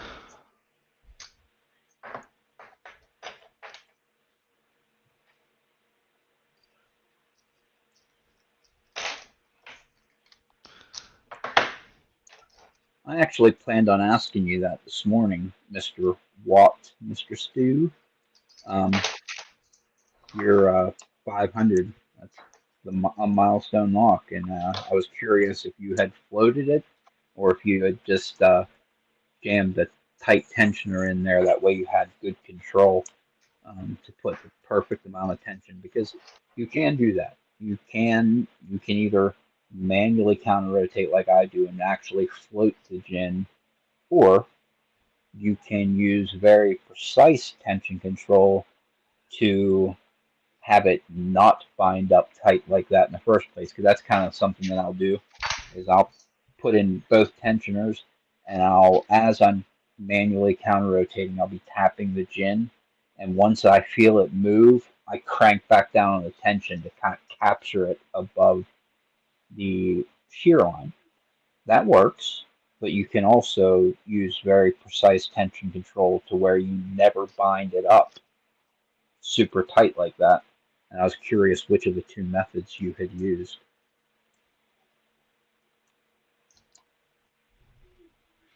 Yeah, and they are both actually kind of useful. So in my example, when I started picking gins, I used normal float picking. Like I used a rubber to connect to tension tools, and then used the top of the keyway as well as the middle of the keyway to tension the lock in both directions.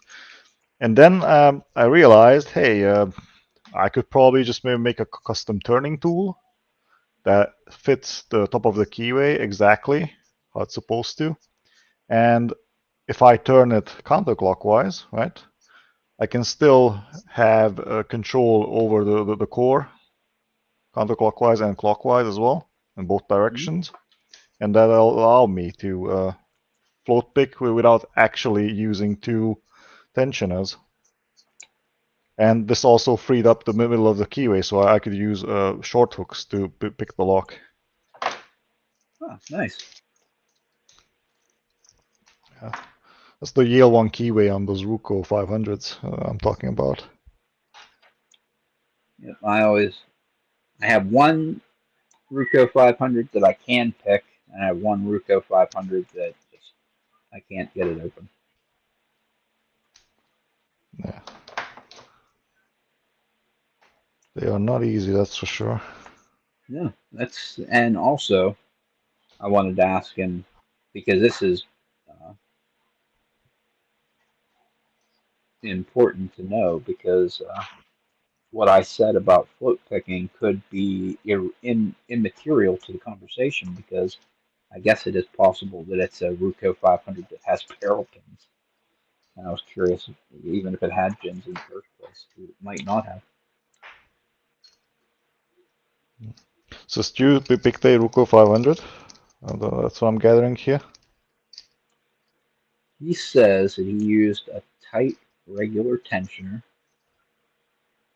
and he said that he thinks that there are just tapered pins in it, which I don't believe that. I don't think so. I bet if you were able to open it and you didn't feel like you were float picking, that you were doing method 2, where you were using the right amount of tension in order to pick the gins. Because here's something about gins: you can pick them like I do, where I go and I attack the tapered pins first, trying to get those things to set. Or you can try and preset some of the gins before you ever set those tapered pins, because that absolutely can be done too. To where you set some, if not all, of the gins before you get those tapered pins up, which is a possibility too. There it is. My brain stopped working for a second because I felt a click, and I think I'm in stage 2 of this ASA now, I think.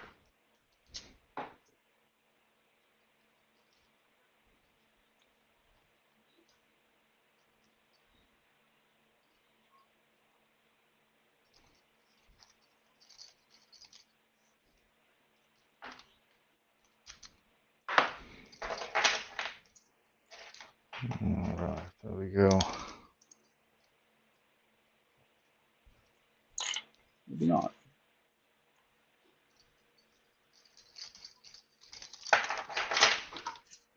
Oh, there we go.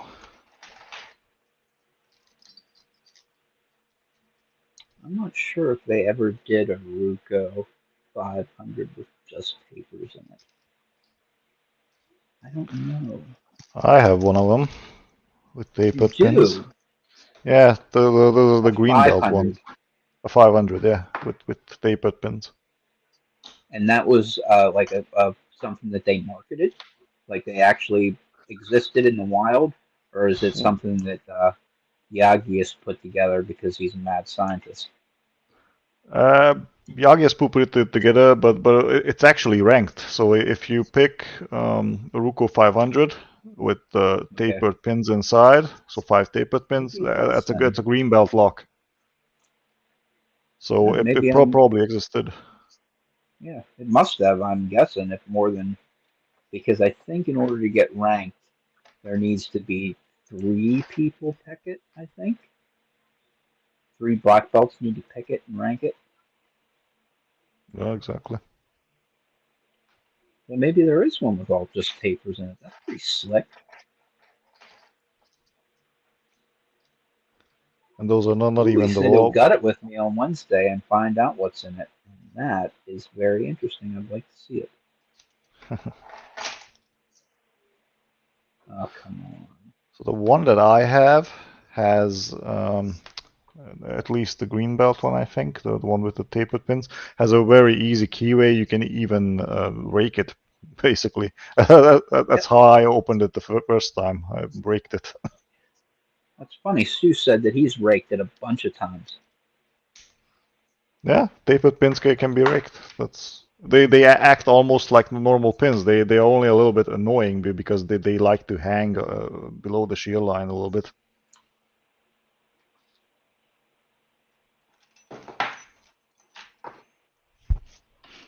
Okay, these are done.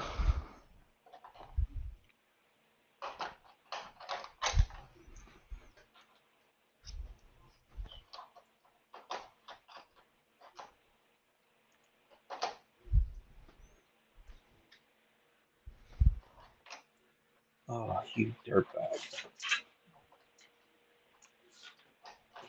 I dropped something. Let's try again.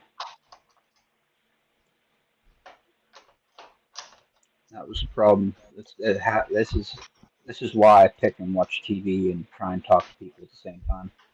While I was talking to you, my mind wandered and I think I dropped something. So I Oh, went from stage 2 back to stage 1. ouch. Yeah, you But see it is what it is.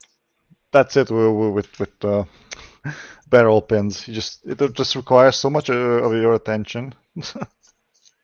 That's it. You really got to be paying attention to what's going on, like especially when it's like mine. I think has a challenging bitting that makes it difficult because there are pins that I have to stay away from in stage 1. So I feel like I'm navigating a minefield until I get to stage 2, and because of that, uh, sometimes things are different. Like it's not necessarily is like pin number 2 may be in the second set of counter milling instead of the last time. Sometimes they're at different state, like each pin's at a different stage. Sometimes, whenever I make it to the stage 2 where I lighten up tension. I see what you mean.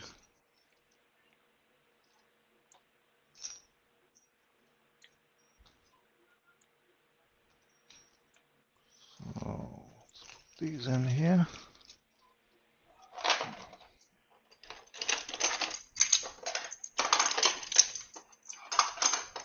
Six, 4. I gotta stay away from 5. It's 5 and 3. I gotta stay away from. Now the American locks. Let's check out all the colors here. Ooh, yeah, there we go. Just a heads up for anybody. I always put the link in the description in case anybody wants to come join and pick along, or just come and hang out and talk. Um, Dark Arts does that like all the time with Lady Lock. She'll just come in and never pick a lock and just hang out and talk BS. You don't even need a camera to do that. You can leave your camera off and just come in and have a chat. Yeah, exactly. Whatever. Anybody has any questions, concerns, wants to see anything demonstrated, needs advice, whatever. Between Wolf and I, we have a crap pile of locks. So, if you want to see something, or whatever. Look at this American one. So this was the one that I got from Amazon. It has this. I'm not sure. It has a. It looks almost dirty, to be honest with you. But it's also brand new. Okay. Huh. And this is the one that I got from the USA, and this one's clean. This is made from the American Lock Factory. So this one came from the factory straight. And this one's clean. You have a ton of freaking American locks, I'll tell you that. Yeah, I love them. The one of my favorites. I tell you, I got this one. This was a weird one that I got. I got it from what's it called? eBay. There was a guy selling. He may actually still be on there, but he had like hundreds of them. Marathon branded Lotto American locks from on eBay, and some of them were mastered, some of them were not. And I actually since took all the mastering out of it. Once I got some American lock pins, I unmastered it, so to make it a standard regular American lock. But they were cheap too. They were only like $9 or $10 or something. I was selling them for. It was my very first American lock ever. There we go. It's the red one. I'll tell you what was super cool about that one. It's my first American lock that I ever got. Plus, find the key. There's the key for it. It's my only American lock that is key retaining. Oh. Yep, it's a key retaining one that you have to put the shackle back in, unlock it in order to get the key back out. Wow, that's interesting. And it doesn't matter what core you put in, it's key retaining no matter what. So there's something about the mechanism in here that makes it key retaining, which is why I think that it was a Lotto lock for Marathon. I think that this is like a serial for their lockout tagout system. That could be, yeah. Wow. Okay. But I thought it was pretty cool that because that's what the Paclock 98 Pro is. It's made and marketed not for us lock sporters. It's a lockout tagout lock for industry. Yeah, for shutting down for maintenance and stuff like that. Yep. There's a bunch of locks. Even the here's one that's marketed for a lockout tagout that you wouldn't think. Nice bidding, the brown one. Yeah, the thing I love about the lockout tagout locks are the colors. That definitely, I mean, you can get them in different colors and different bidding. It's just such a fun thing to collect. Yep, and they're usually pretty cheap too. So you have these two Lotto locks. You have the regular Master 1100, and this is standard for locking out a piece of machinery. But you also have these ones, the 406, that's made for locking out electrical stuff and has a non-conductive shackle on it. So those ones are fun, but this is the unusual one that's marketed as a lockout tagout lock. This one. Oh yeah, the Vanlock. Hey, how are you progressing with that one? I'm not. I haven't even tried to pick it in weeks. I saw you made some tension tools for them. I did. They're actually right here in front of me somewhere. Right here. I think you only got one of those band locks, right? Or Yep. did you show me multiple ones? Nope, Or one, right? just the one. Okay, wasn't sure. Yeah, they're expensive actually. I mean, they're expensive for what it is. You know what I mean? It's a non-guttable. Once you open it, there's no way to get this thing out of here. It is key retaining, so it's for lockout tagout. But there's no way to get that core out of there to gut it in any way. So, but yeah, I mean, considering that I paid, probably 50 or 60 bucks for this lock, and some locks cost, $100 or even more. This one's not that much considering that, but for what it is, I think it was like 35 or 38 bucks or something. It's a lot of money for a little lockout tagout lock, considering you can get 4 of these for that price. Well, that's the proper price of a good distatainer lock. Now, what is that, $39 or $40? Yep. One of these days I'll get a disc detainer pick. Maybe. Ah, you haven't got into distatainer locks? Nope. Never bought one, never got one. I keep saying to myself that I'm a beginner when it comes to dimple locks, and I'm just getting into it. I have probably 25 dimple locks here that I didn't realize I had that many. I mean, I'm not good at it, but I still have a lot of locks to freaking pick.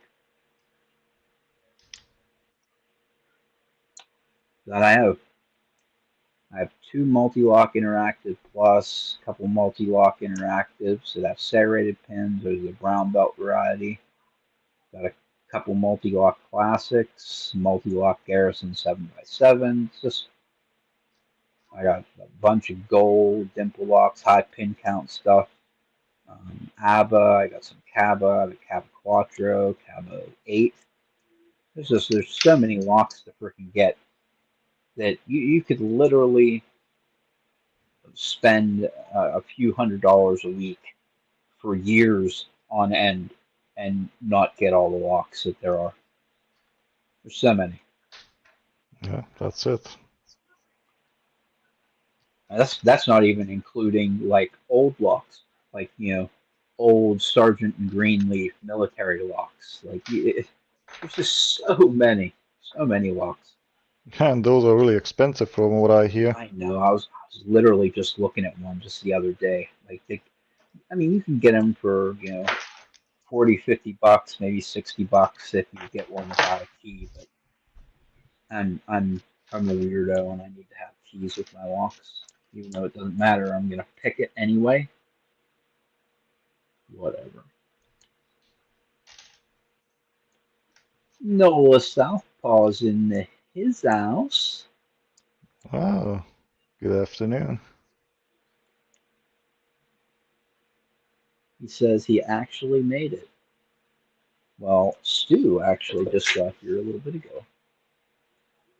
He was supposed to be here at Start Up with me. Womp womp.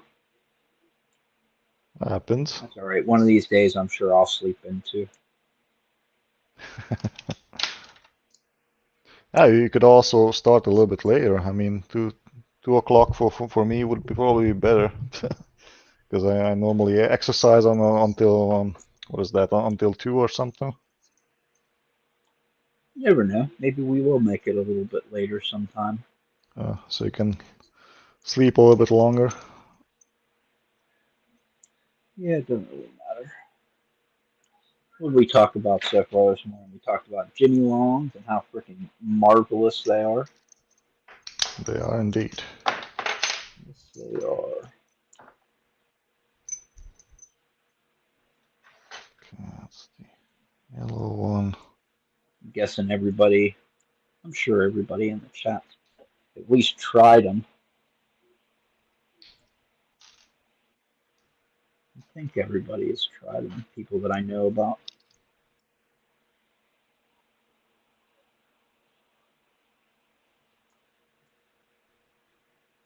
Can't remember if Nola has them or not.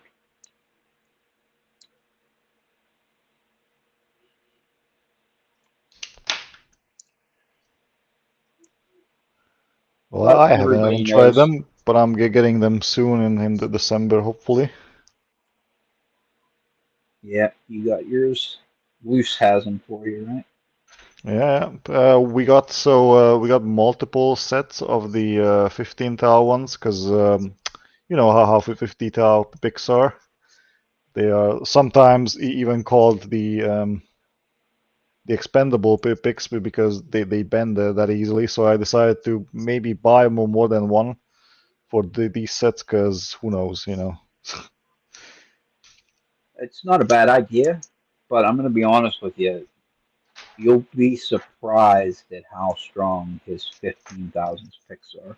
I know we're talking about Jimmy Long's luck picks. I think you have some Jimmy Longs, but even the 15,000 ones, I mean, I've used them quite a bit, and the only one that's ever bent on me was because my dog jumped up on me while I was picking, and I had it in my hand, and he bent it in my hand, and he bent it like literally at a right angle, right in the middle of the pick. I mean, it was awful. It was like, oh my god, and I bent it back. It was actually this pick right here. I bent it back, Well, and there we I've been go. picking with it that way for oh god, probably when did I buy these? Like in maybe June. I've been picking with it for a long time after my dog bent it 90 degrees sideways. I think that Jimmy Long's 15 thou picks are as strong as multi picks 20 thou, at least. Mm. At least. Yep, that sounds good, I guess. The thing is I with mean, multi-pick, I managed to bend so many of them. I'm really not fond of those picks, multi-pick ones. I'm not really fond of them either. I feel like I can feel them flexing inside the lock.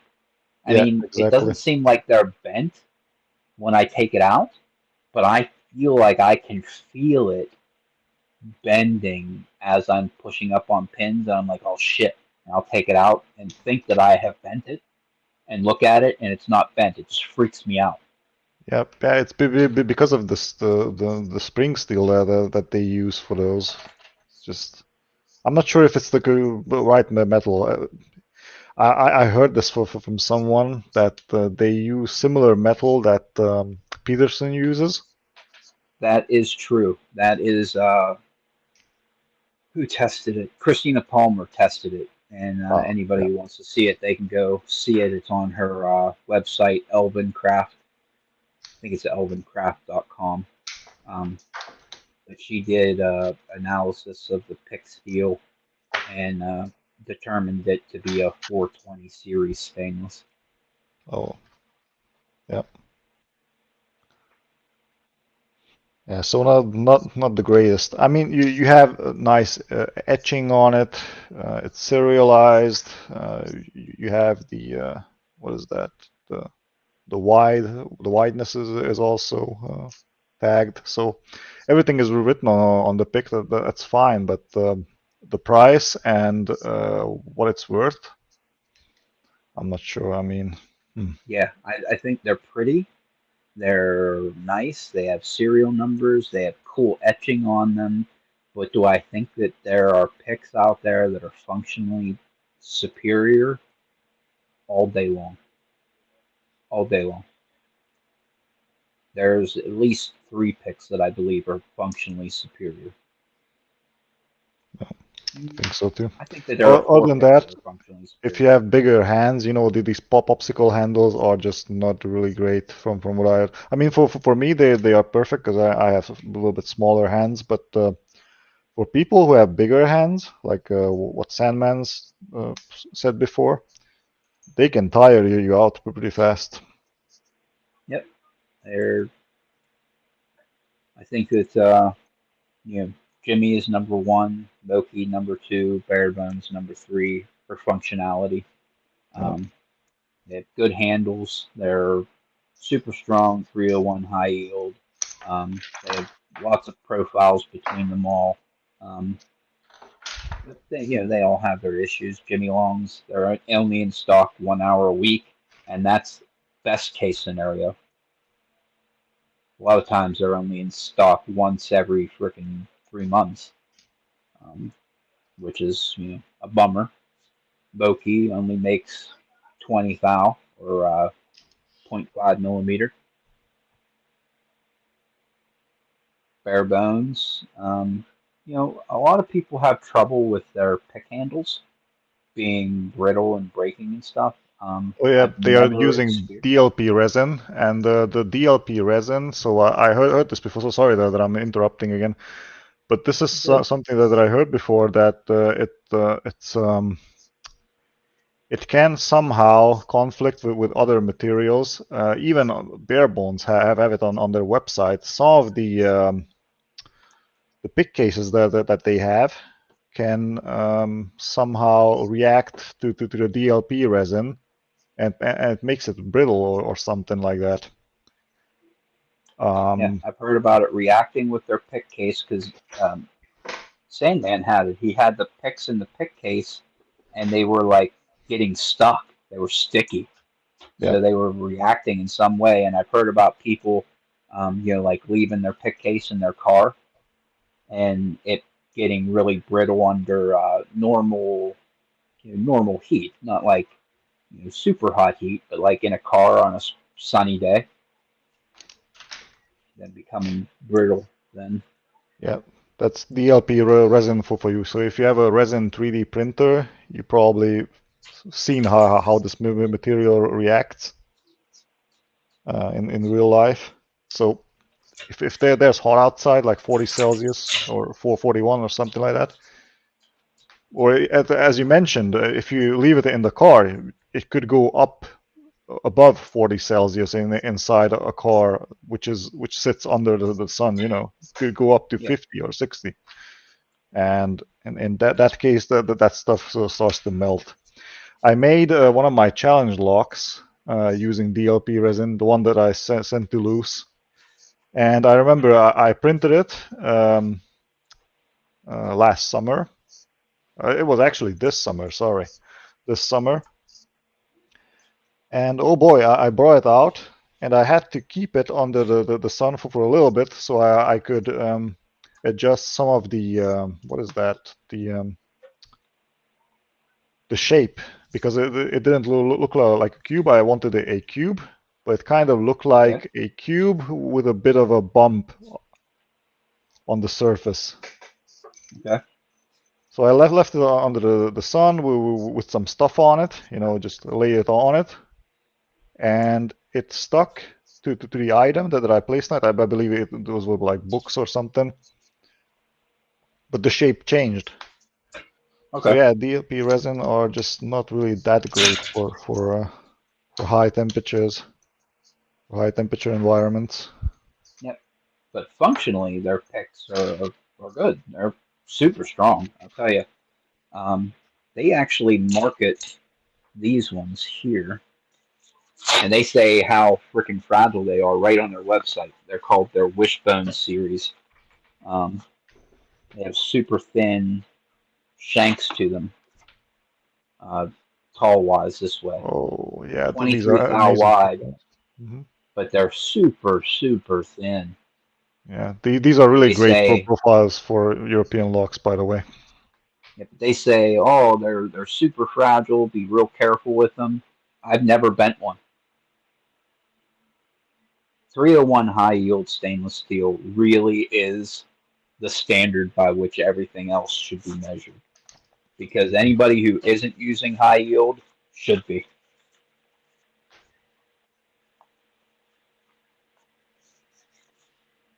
That's just a fact.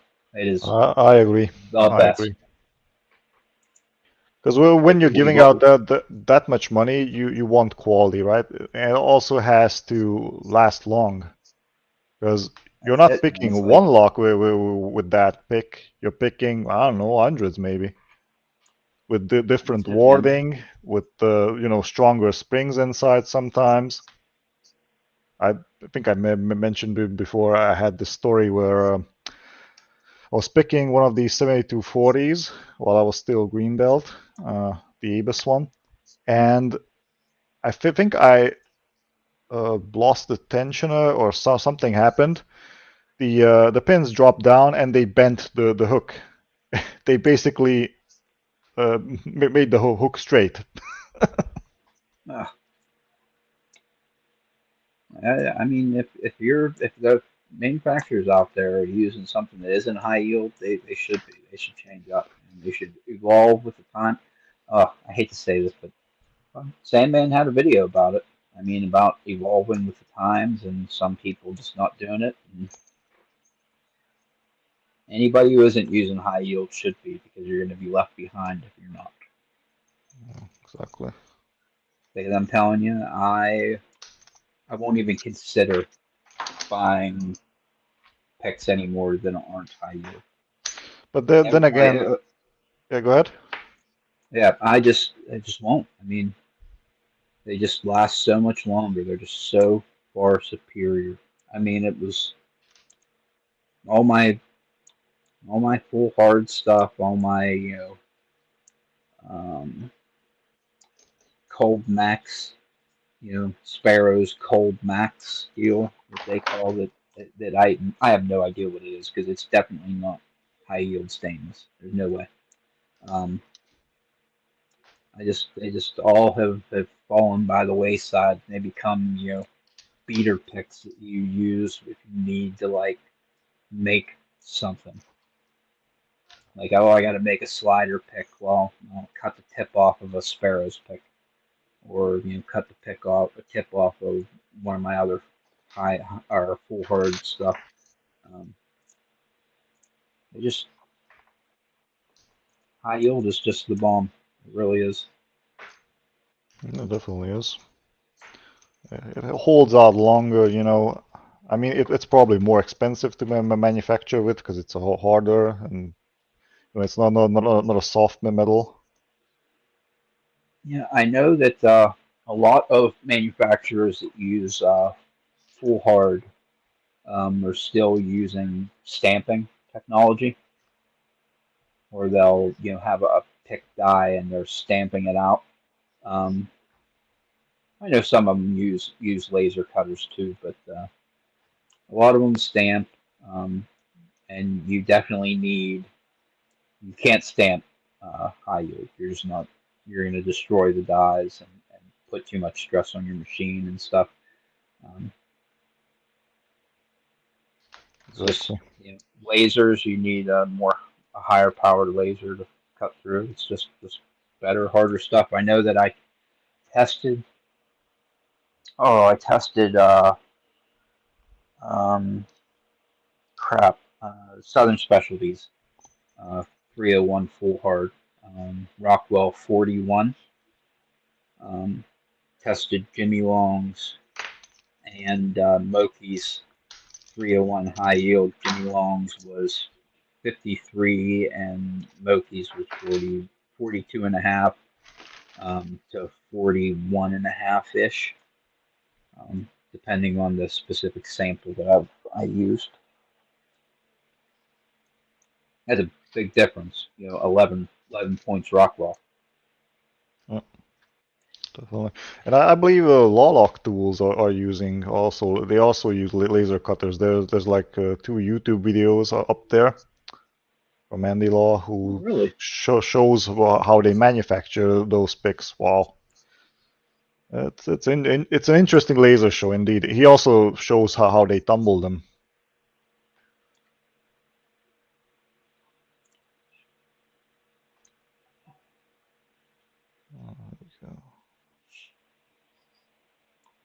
Now, when it comes to customer service and stuff like that, Southern Specialties is the shiz. They have their place. That's the thing. Their picks cost. I was saying how cheap Jimmy Longs are. Southern Specialties picks make Jimmy Longs look expensive. Yeah. They definitely have their place. People that are just picking at their house and they're picking, Master Locks and Master or American 1100s, and that's they're not cranking on freaking gin spools or barrel pins or knocking things, trying to unbind pins that are locked up solid. Those picks are good.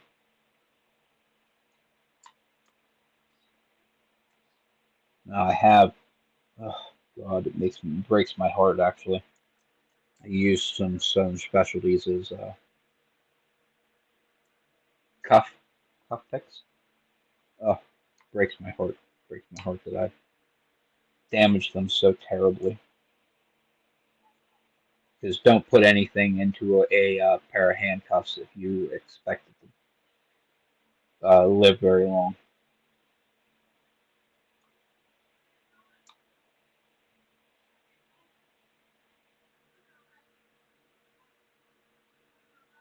And those handcuffs have like lever mechanisms, right? So you definitely need to use like more force to crank on those cogs, or I'm not sure what they are called inside the handcuff. The oh crap. You have the actuator and the pawls, but Stu says he's bent everything from everybody. Rob Lawns, Jimmy Long, Southern Specialties, Multi Pick, Covert Instruments, and the list goes on. And I believe him. I bent something from everybody except for Jimmy Long's and Barebones. Everything else has bent under the pressure. Those are the only two that I have not bent anything from yet. Oh. Kind of also bent almost everything, I think. My covert instruments as well a little bit, but then I cranked it back. What else did I bend? Yeah, Barebones for sure. I'm not sure. Yeah, the lock tools, they're definitely not yet, because they are brand new. But hopefully I won't be bending them, because I learned a lot since then. That's it. Wall-up tools, they do look like they make some really nice stuff, and they make like profiles that you can't get anywhere else. Like all their Tapini profiles, super cool profiles, and you can't get them anywhere else. Especially like the one where there's a cutaway at the end of the tip of the pick. These, for example. Oh boy, these are amazing to pick with. There we go. These. Yeah. I have two of these profiles. Yeah, because I have them in both gauges. Yeah, I've heard about his scimitar, and then Scimitar, he has like that's the one. Yeah. I mean, these are amazing. Let me try those. If he has that one rake that's made for hybrid picking, the Nessie, I think it is. The Nessie, yeah. Yeah. It has like the hump on the one side, and then if you flip it over, there's a rounded hook on the other side.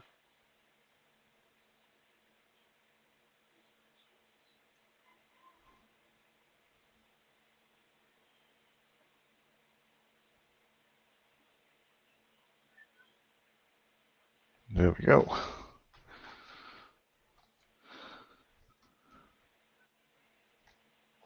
And I think I also ordered the penny set, because then they were also on sale. because that was the only one that I couldn't get from Wendt.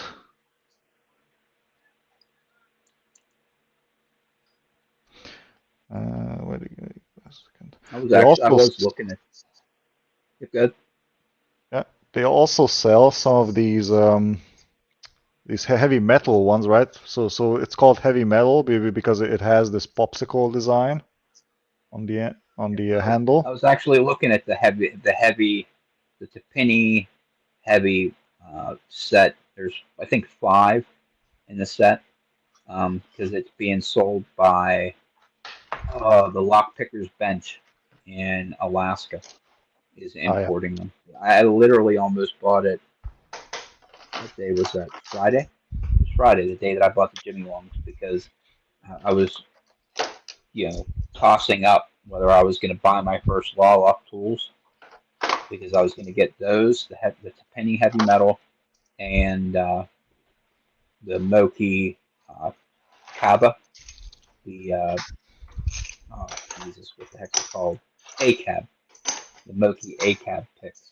I was going to get those from Lockpicker's Bench, and then I ended up saying, you know what? No, I'm just going to buy the Jimmy Longs that I need, just because I needed them, and who knows when he's going to go out of stock again. Because it's going to happen within, I would think within 2 or 3 weeks, he's going to, burn through the 1,000. Ray, in my opinion, sets. you made the right call there. So I think so. Rather go for something more rare than something that's ready and available, like almost all the time.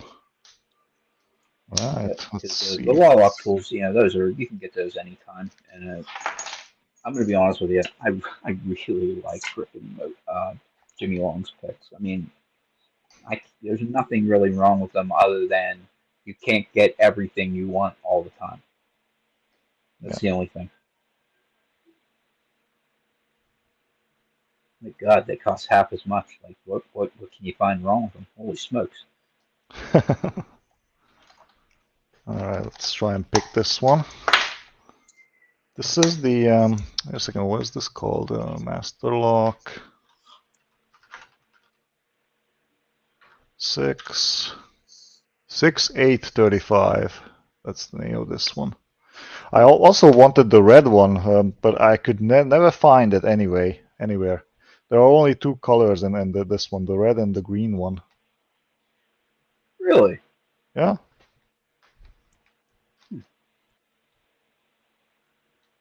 I think I have a couple Master Lock Lotto styles that look kind of like American locks. What the heck?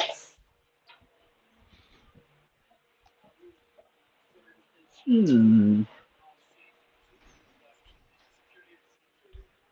to remember where I put it. No.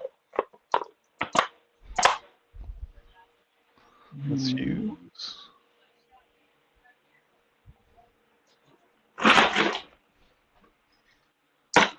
Check ammo can number 2. No, that's not it either. Oh, I think I know where I put it. I think I remember.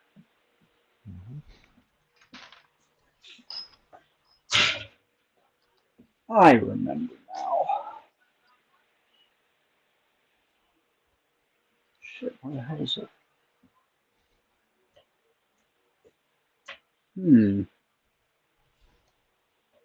My kids cleaned up. Haha! Alright. Where's the other one?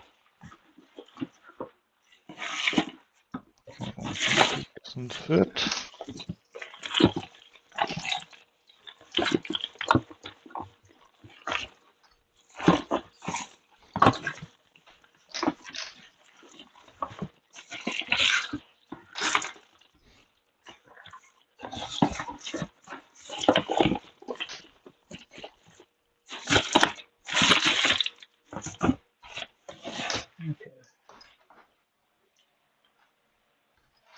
Master Lock 6835.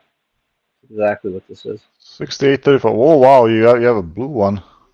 Yep. Okay. How old is that lock? Really old, I think. Oh, because I never seen those in blue. Like that must be pretty rare. Yeah. I think I have a second one here somewhere. Because here in Europe, I could only get the green one.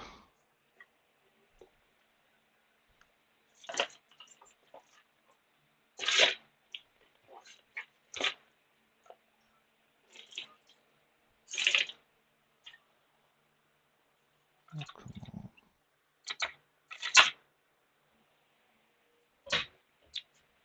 Yeah, that's the thing. I can't remember. I think I have another one that's just like this too, in blue as well.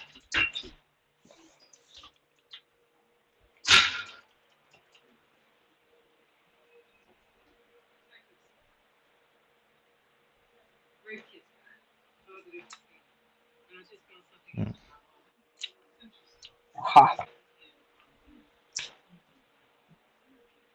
6835.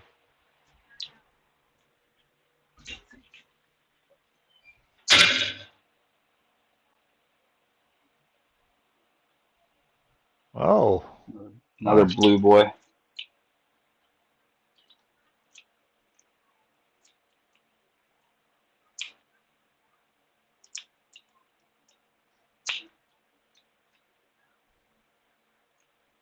You know what? I know exactly where I got these too. You know where I got these? Loose shirt. Ask him Blue for one. shirt. Oh, It's actually who sent me these. yeah, nice. Because now that I have them in both in my hand at the same time, which I've never done before, they are fitted the same. Oh, okay, kilo like, nice. Yep, they are key to like. Both of them are. So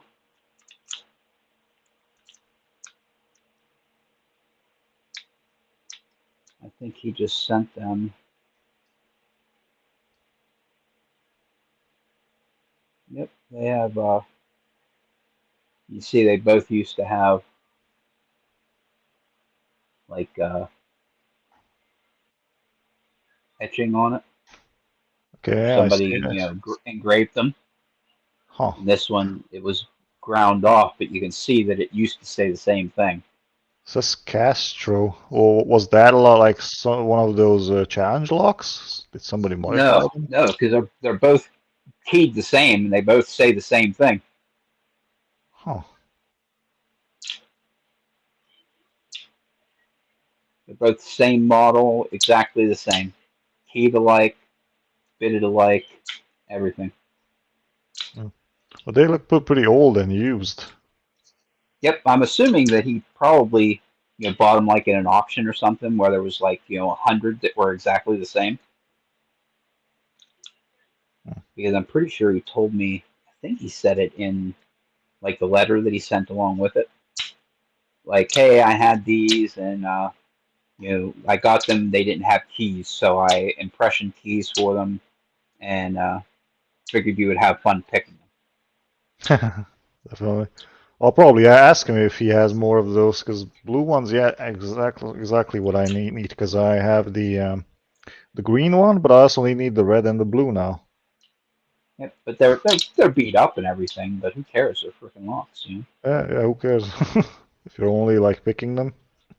That's it. What are we doing? Honestly, we're. This is why they say to not pick locks that are in use or that you rely upon, because we are damaging them inside. That's a fact. Exactly. I have this lock here. This is the one that I always show off if I want to show people how locks get damaged. Um, because this one here is the perfect poster child for a lock getting damaged from picking.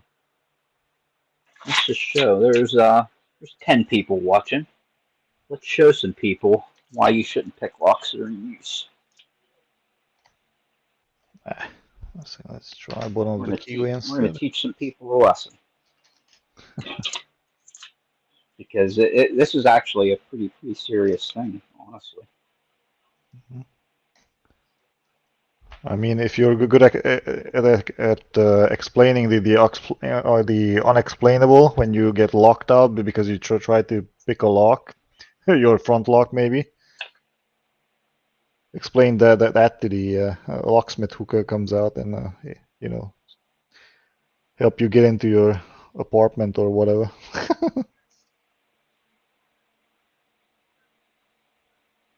There, this is a Medico pin. You can see right there. Oh yeah, the Damage chisel on that pin. peg.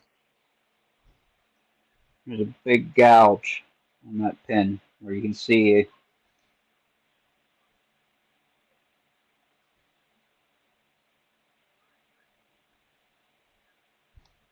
And that's just a mild one. There are pins in here that are even worse than that. Which way does this go back in here? Gates on the right. Mushroom pin, mushroom up, like it should be. There's some pins in here that are even worse than that one.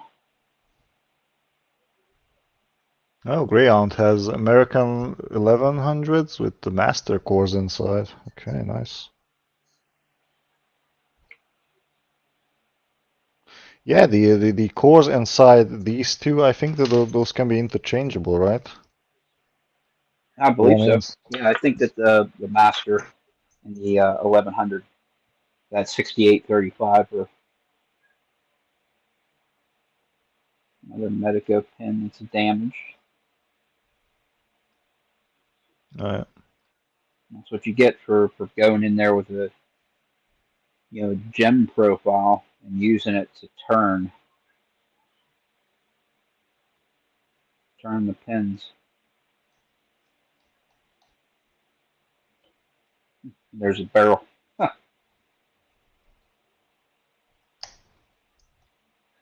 Oh. It was inside that Medico. Ah, yeah, one of the medicals have, some of them have that. Yep. Oh, there we go, it's open. Ah, come on, the turning tool is too long. It got stuck in the in the vise. Oh boy, but it's open. Yep. It's one of the. It's a really fun one. The 6835, in my opinion. It's probably one of the easier green belt locks, in my opinion. So much easier than the American, in my opinion. Oh, I didn't know that the 6835 was a green belt lock. Oh yeah, it is. Oh, cool. I have this really nice bidding. I got it off of Amazon, but oh man, it's such a. First off, it looks like a vintage lock from the 50s, and it picks amazingly well. Well, look at that. Functional. It's definitely not an American lock core in there. 50 Turner does not fit.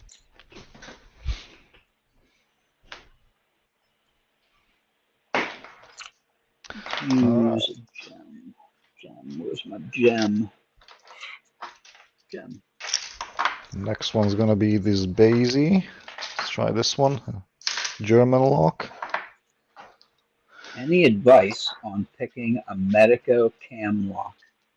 Well, I wish I could help you on that one, but I've never picked a Medico cam. Yeah, that would be Bumpy Bones, the desk, I think. He did pick some cams, didn't he? And I actually did give him advice because I didn't realize that he was picking a cam lock whenever he was asking about Medicos, because the way I pick them, you can either pick them counterclockwise, where you pick the rotation first, and then pick the pins to shear, or pick it clockwise, where you pick the pins to shear and then pick the rotation. The way I did it was a combination of both. This is not the right lock. This is the right. That's not the right lock. This is the right lock. I did a combination of both, where I picked counterclockwise, and I would set the rotations. Okay, and I did that with a gem profile, and I would set the rotations. And once I got the rotations set correctly, because here's what happens. Under tension, when you have the rotation set correctly, you set the rotation and then press up on the pin. If the pin has drag while you're pressing up on it, it's in the wrong gate. So you change the rotation, press up again, and if it slides up with no drag on it, it means you have it in the true gate and it's fine. Move on to the next pin, and I would set all of the rotations and then drop I would start going clockwise then, because I had all the rotations correct. As long as I pressed up on the center of each pin and didn't change the rotation, I could just pick everything to shear and the lock would open. So that's how I picked Medico, and that advice did get him into a cam lock.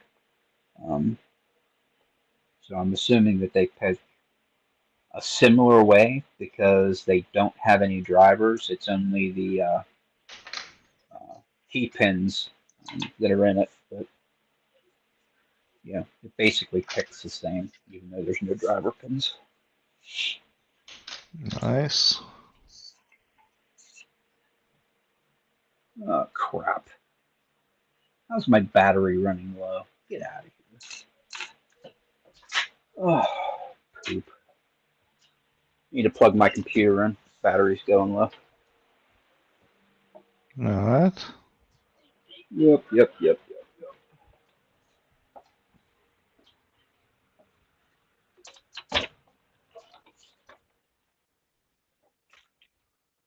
Oh, there's the charger.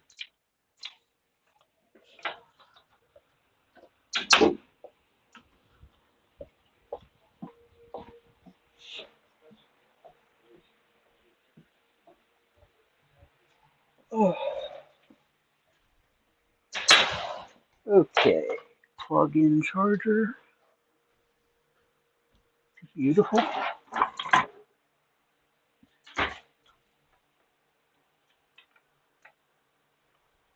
Awesome. We now have juice. Nice.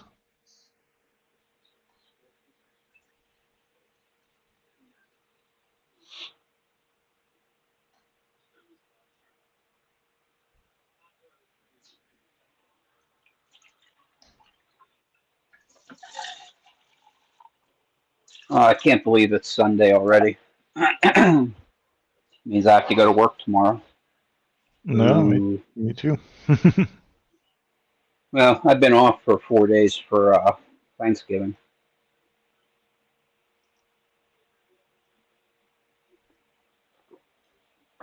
Just didn't seem like.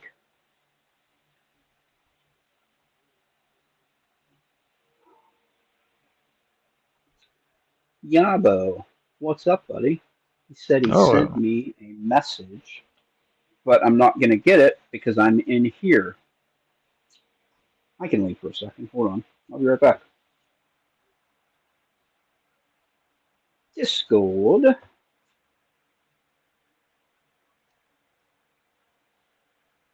Heck yeah, buddy. Come on in, bro. I think I just screwed up my screen. Sideways. Beautiful. Come on in, bro. I always put the link in the description. Anybody who ever wants to join, because I don't want them to have to ask permission, make them feel weird to ask, because I know that it was weeks I wanted to join live with Lady Locks, and I always felt weird. Hey, can I join the stream? But so I don't.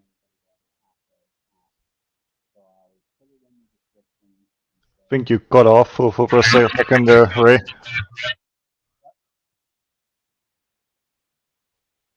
What was that? I think you cut off for a second there. We couldn't hear you. Okay. Okay, so I was just saying that I like to put it in the description. That way, nobody ever has to ask. Because I felt weird, asking Lady Locks to join that very first live. And I think that it's something that everybody should try out because it's kind of, chatting with people is one thing, but kind of like just having a conversation with people I think is cool because that's, even if anybody wanted to come in and just say hello, I want to ask a question about a certain thing.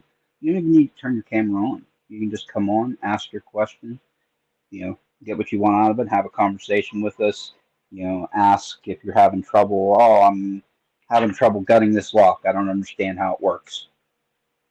Because this is, I gutted my very first lock just like this just the other day. I didn't know how. So I had to figure it out. And, I don't know how to do this. Can you show me how? Sure, I'd love to. Anything. That's what this live is about. It's not about just me and Wolf and, other people, Back to him. picking locks. I know. How's it going, bro? Good. Yeah, this is my first live stream like I've been on because like I'm a small like YouTuber and I'm kind of new to like this stuff, but yeah. He's got It looks like a fairly large VR YouTube channel, but he's still trying to grow his lockpicking channel. Nice. Nice. It's a good start. It looks like a Yabo made lockpicking vice there. Yeah, was it is. About to point it out.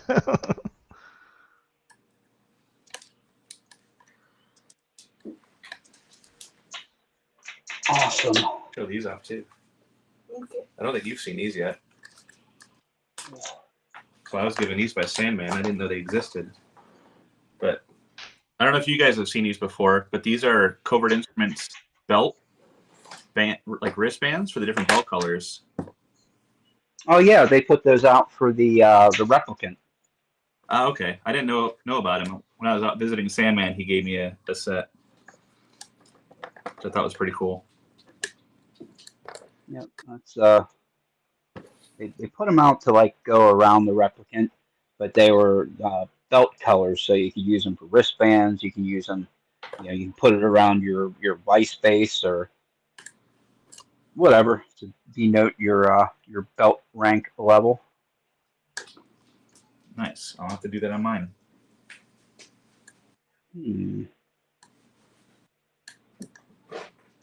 I feel like I'm being stumped by this green belt lock here.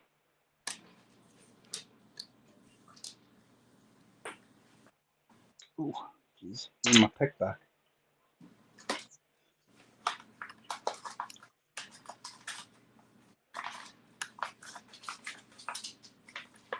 So what are you picking there today? I got a yellow belt master lock 141.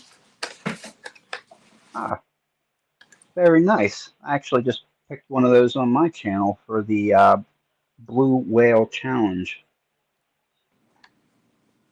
See the easiest way to pick it? Oh, okay.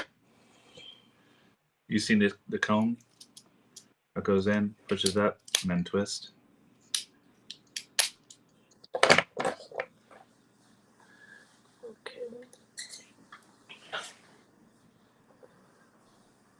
I should have started here. What should we call you? LPG? You can call me that, or you can just call me grandson, and just I don't know. I don't really. Yeah, you can just say LPG. You are LPG from henceforward. Okay. Not to be confused with LPL, lock picking lawyer.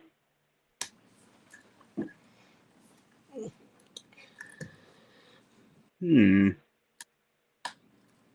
Why am I being stumped by this lock? What is going on here? Oh,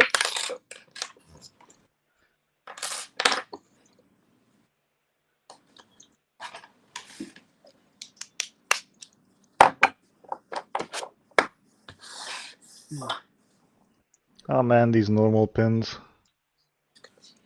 You see, these are the types of locks where you really need the mech tickler and stuff like that. Like try zipping or raking instead of picking them, because they're just there to play with your nerves.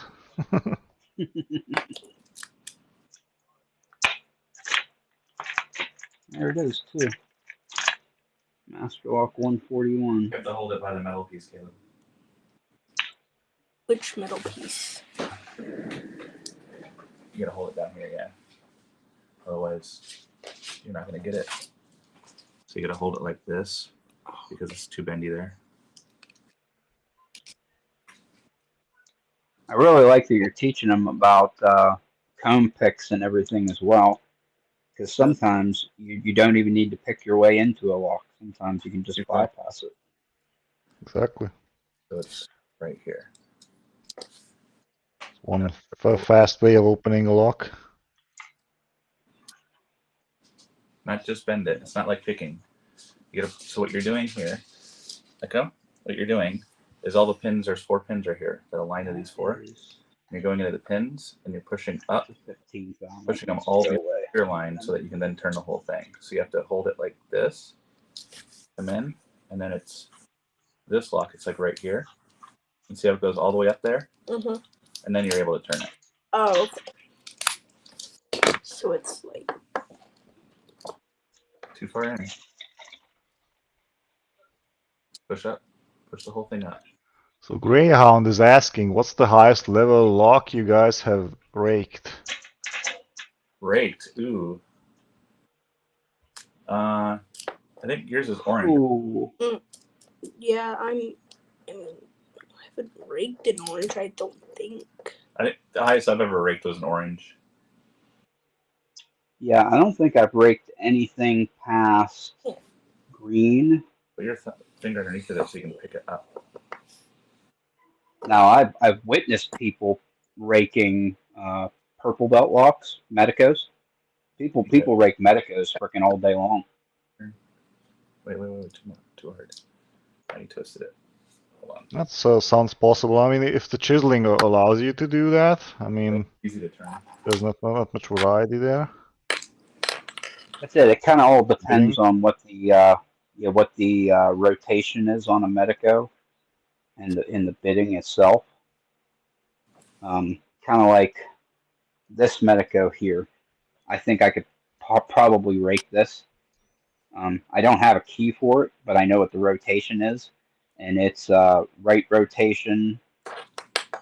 It's right rotation on 6, 5, 4, 3, 2, and then left rotation on 1.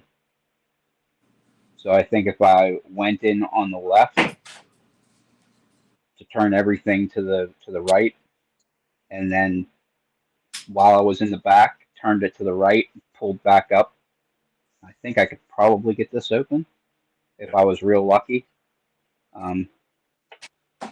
Medicos, it seems like you'll only rake it if you're really lucky. I've also seen people rake Paclock 98 Pros. People rake those all the time too.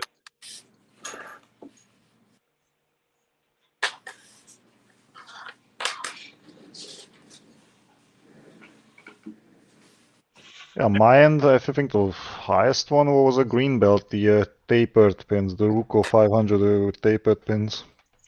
That one can be raked. I've raked an American Lock 1100. That was. Do I have the key here? I do have the key here for it. This is definitely the one.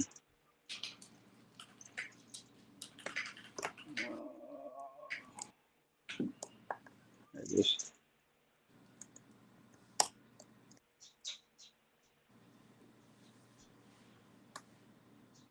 I raked this one with a like a Bogota, and you can definitely see why I was able to rake it with a Bogota triple peak,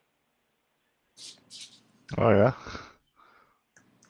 because that key is basically a triple peak. You know what I mean? It is, yeah. You just slide in and it's open. That was exactly kind of what it was. Just back and forth a few times, and you can get it open. Other than that, it's really dependent upon the bidding. Like I have a Pack Lock 98 Pro that I think can be raked. I've never been able to rake it, but this is it. It has a lot of spool pins in it. Once you fall into that false set, you're done. You got to reset, start over. Oh yeah. There's no way to rake it. That's the thing about raking. If it's got spool pins in it, if you fall into a false set, you're done. You're no longer raking that lock open. Yeah. It's purposefully there. Yep, it is there to defeat raking. I mean, it's what it's there for.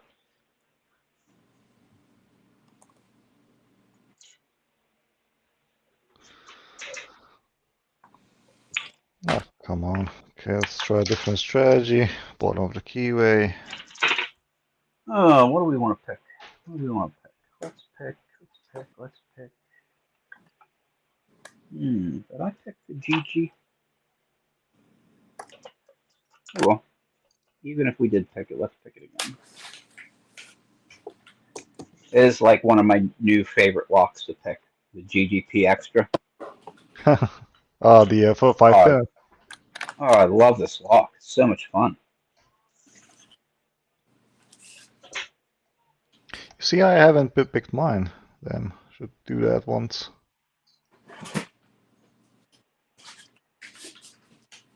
But then again, I also have more than one type. So I have purple belt ones and the blue belt ones with different keyways. I have not had any luck with my Schleg Primus. Noel was asking. I did make, this is it right here. I just finished making a pick for the finger pins. Lash of those. I should get up so that I can see.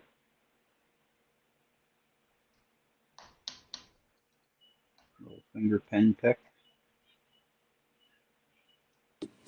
But I did make that for it just the other day, so That's the one where it's we'll one see. and then it goes in the full set. And then it gets hard after that. I know.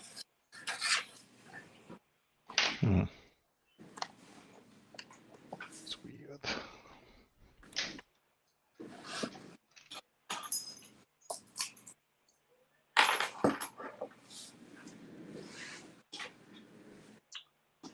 Yeah, see, Yava just said about Doc Machina's giveaway we were talking about earlier, whether it was a green lock, physically green, or a green belt lock. So I was going to do both. I'm not sure.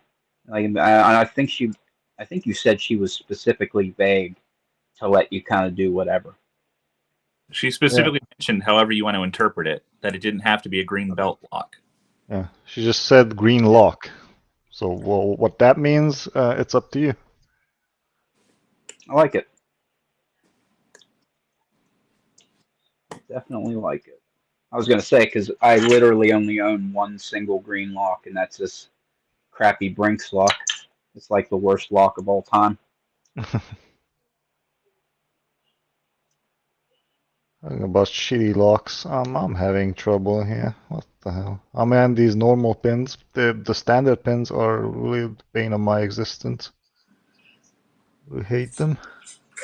Yeah, that's the thing. Once you start picking security pins, throwing some standards in there will definitely throw you off your game.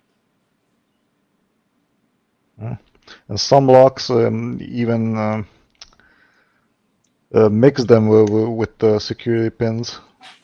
But then again, those are easier to pick. But if you're only dealing with standard pins all the way, It gets a little bit tricky.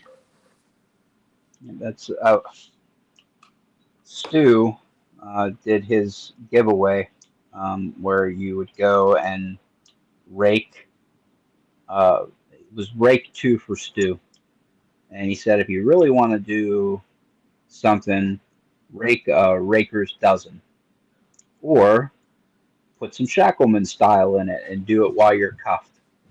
So of course, me like a moron, I'm like, I think I'm gonna rake 13 locks while handcuffed, thinking that's no problem. I'm just I don't raking either. locks, right? But I don't rake locks very often, so it took me 19 minutes to do that. It was awful. It was so embarrassing. 19 minutes to rake off 13 locks. Oh god, it was terrible. It was literally by the end, it was like painful editing that video. It's like, oh my god, it's so long.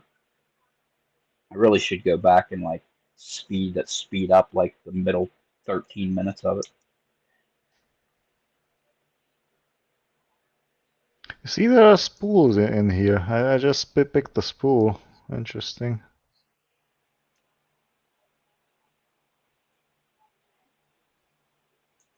Tell you what, Nola, you were in the chat. Would you be able to link Doc's giveaway video in?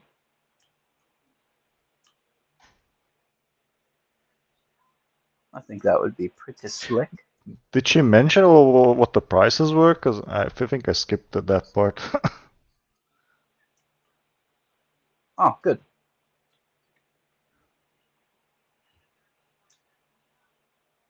Why is this not opening here? I don't remember her saying what the prizes were either. Now that you mention it, because I just saw it for the first time this morning. I was a little bit too focused on watching her slay that Burger Vector, the Diamant, the blue belt one. Holy crap! Now the Diamant.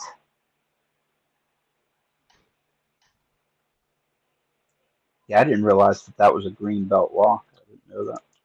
That's a blue actually, not a green. Oh, is it? Yeah. Because I thought she said that was green.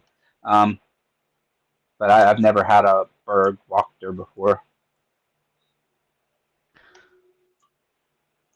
You see, someday I should probably send you a couple of Euro locks, and you'll get to know them. Yeah, one of these days. What else was I looking at from them? The Gamma 700. Oh Oh god, boy. it looks like so much fun. They say it's like so hard. It's like a blue belt level lock, but it stumps black belt pickers like all day long. It does. That's cool. I really like it. I like locks that punch above their pay grade, like the crap. What was that lock? The crap. What was it? Who is it? Geez, I can't remember the freaking make and model of that lock. Let me check. Oh crap! It's on the tip of my tongue, and I just can't think of it. I know exactly where it is too. Ah, there it is. The Nemeth NF2.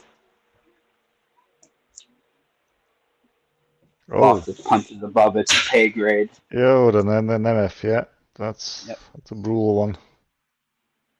Yep, the NF2. It's like a purple belt level lock, but it's harder than normal purple belt locks.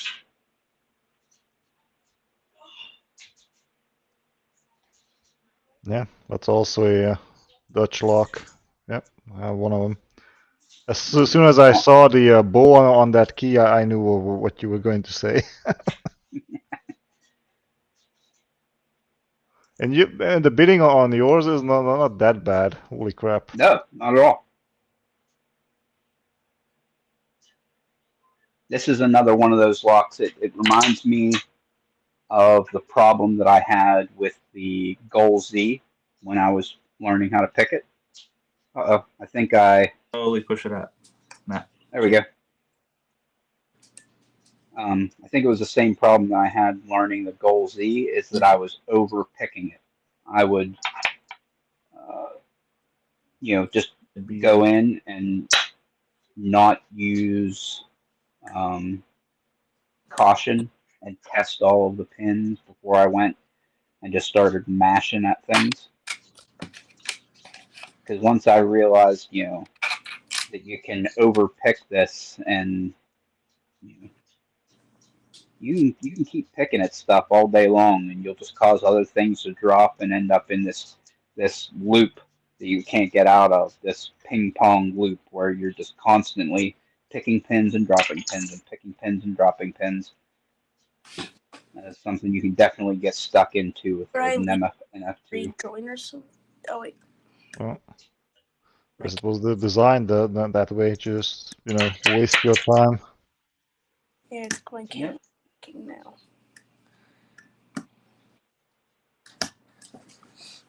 There's the fault set right there. Let's do this while we're thinking about it. I was moaning and groaning earlier about Right here. raking leaves. Don't push it There's back. my pile of leaves. Reset. There you go. That nasty pile of leaves out there. It's full focusing on the net on the window. That's the problem. There we go. There we go. Oh, those leaves. Oh boy. It looks like a lot of work. Yep, there's another pile on the other side of the my driveway, also freaking 5 feet tall. It was outrageous. I was out there for like 5 hours because it's also cold here, so it's below freezing. So they were all frozen, stuck to the ground. And then once you can only leaf blow a pile of leaves till it's like, a foot or a foot and a half tall. Once it gets any taller than that, it doesn't want to move. You know what I mean? So I would just make piles that were like 2 feet tall and 10 feet around. And then I'd just walk out with a snow shovel, and I would lay down a tarp next to it, next to the pile. And then I would snow shovel the leaves onto the tarp and then drag it out to the road. Oh, it was so terrible. So much labor. I'll just be careful. Put it back in there.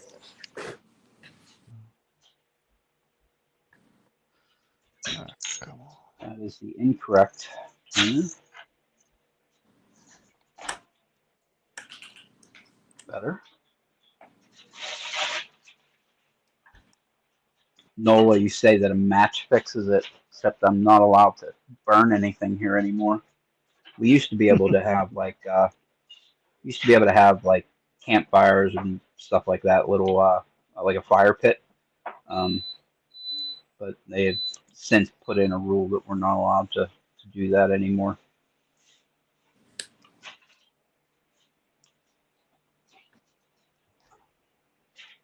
No more burning of anything. No firewood, no garbage, no leaves, no nothing. They ban everything that's fun to do, right? Or easy to do. Oh, come on. Why is this not opening?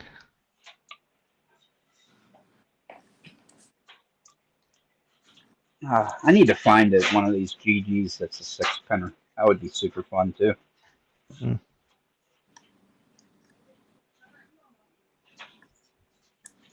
Yeah, those are purple belt. Those are a belt rank higher. Six pinners are. Yep. And I think there are also like 7-pinners. I'll just have to check again because I have them in You know the what? drawer. I think that there are. I think there are 7-pinners now that you say it. I think that I saw somebody that had a 7-pinner up. I think I also have some. Gentle after that. Okay? Okay. After you get the fault set, you got to be gentle. There should be 2 pins that you have left to set. Be towards the back. It should be 5 and 6, or 4 and 5. Did you get the fault set? I don't think so. You're just looking for the one that's going to make it go a little bit more, which should be 4, and then on number 5, it should make it want to push backwards this way. You don't need to push up hard, okay? If you're pushing up hard, you're going to set it, and then it's not going to work. Yeah. Did it already do the movement backwards or not? Oh, This is funny. This is just this is just like me watching TV. I'm not even looking at my lock anymore. I'm looking at my computer screen watching LPG pick out lock. Well, if he gets this open, it'll be his first green belt lock. So Oh God. yeah, you overset it, I think. So check. Yeah, you overset it. So restart. Oh, I see some Mokies up there in the corner. There you go. Now start. So when you push up like that, if it's springy like it was, that means you overset it. So just reset it and start again. It's going to save you a lot of time. Just get those first three like you did before. Noel said that there was a marsh fire down there in Louisiana that burned for 2 months. I could actually see that because I think marshes have a lot of like methane pockets and stuff like that, don't they? You just want to focus on the first three first, okay?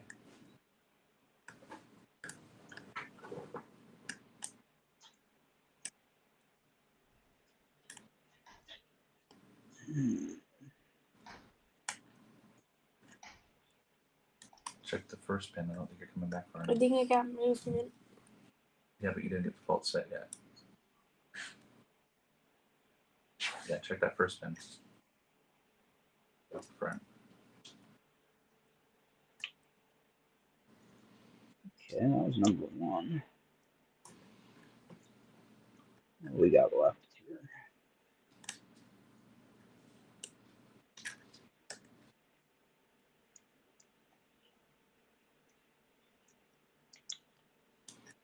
I usually put more tension when I'm doing the first three, Hmm. which is why this goes flying usually, the tensioner. Most people do the same thing. And then after I get the fault set, then I loosen up. Do you want me to show you, or are you going to keep messing with it? Okay.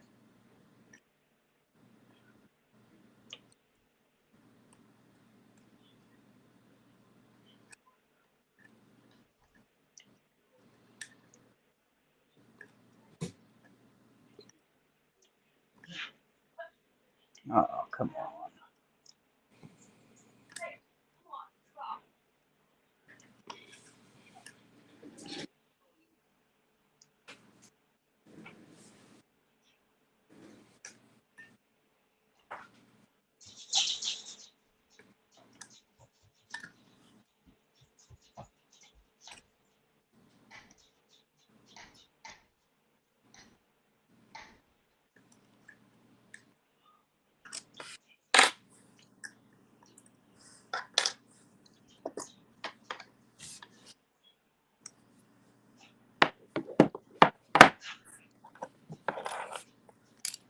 Wow.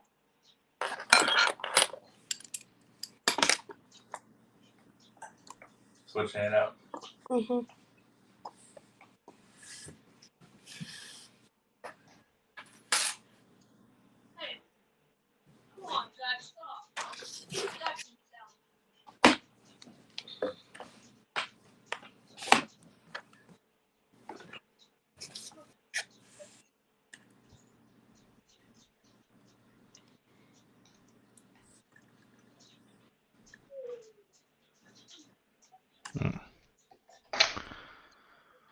That was why I went out and did those leaves yesterday because they normally give us like, 2 or 3 weeks notice before they come. They're going to come, collect them up and mulch them up and get rid of them. But I got the paper in the mail on Friday saying that they were going to be here Monday to pick them up. And it was like, well, because in that letter they said, if you don't have them out at the road, they're still your responsibility to get off out of your yard, and you have to rake them up and put them in garbage bags for, the garbage man to pick up. Screw that. There's probably 50 bags worth of freaking leaves out there. Like, I don't want any parts of having to freaking bag that up. Screw that. So I was like, I gotta get them out of here before then.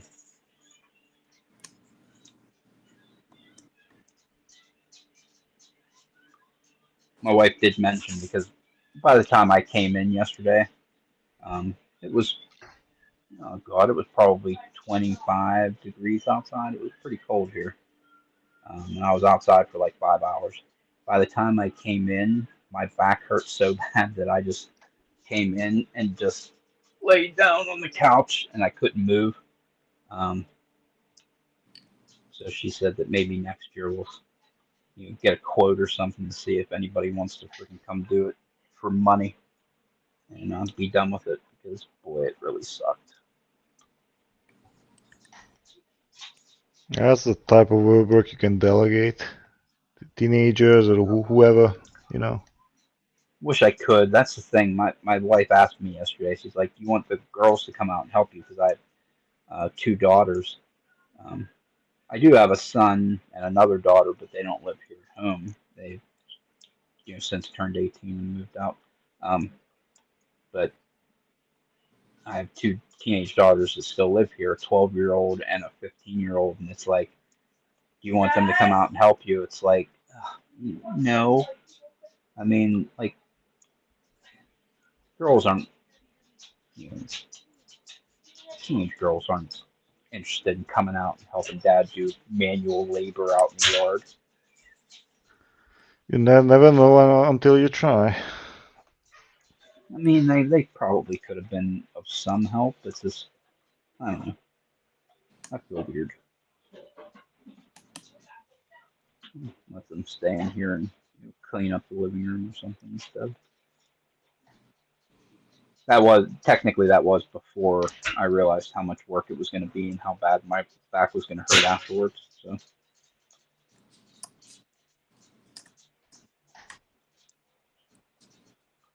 Oh man, this lock just doesn't want to open. What is going on here?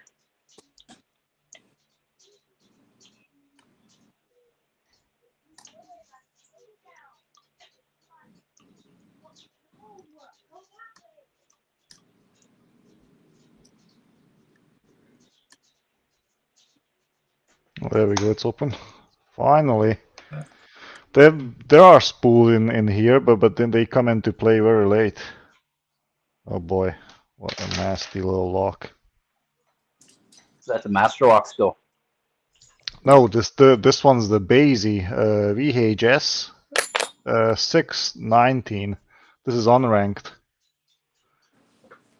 But yeah, it could be orange or maybe yellow. I'm not sure. And it's also guttable, by the way. Can be gutted. Oh really? Yep. Oh, I've never seen an orange belt. Oh, you know what there is? There's the Master Lock 575 is guttable. Yeah, the ABUS 83 is also guttable.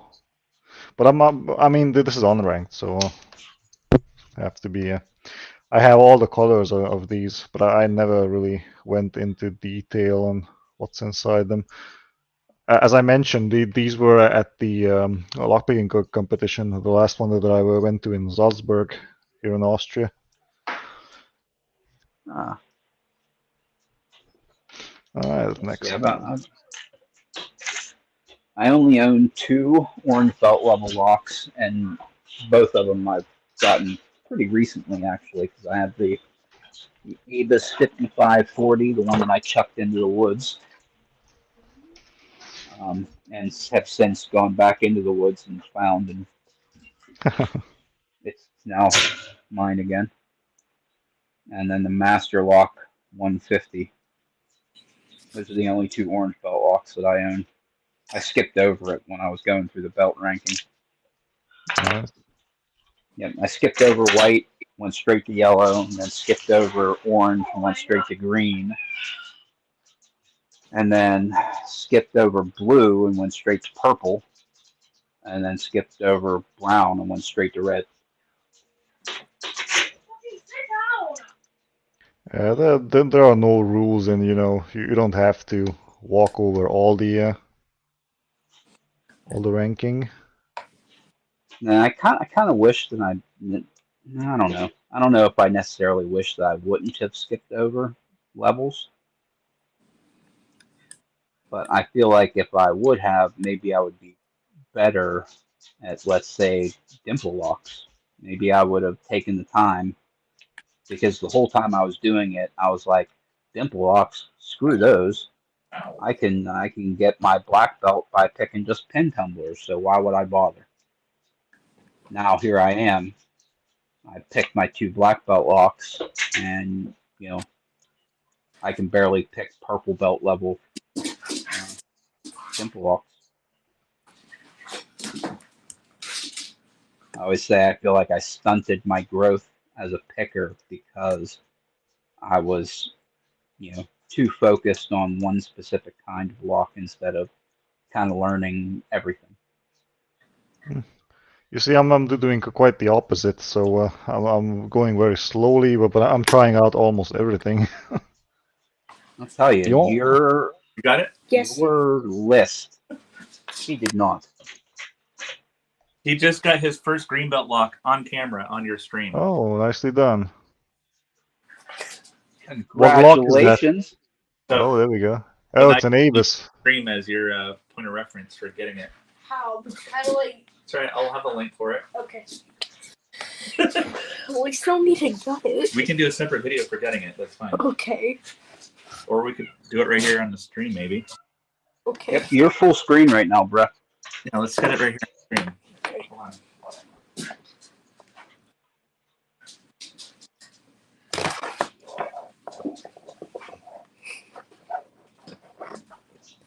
I'm actually so like happy and like I'm full of joy right now. Just make sure it stays on the camera. All right, so you're gonna unscrew that in there. Okay. So wait. How? Unscrew it. There. Oh, okay. Get started.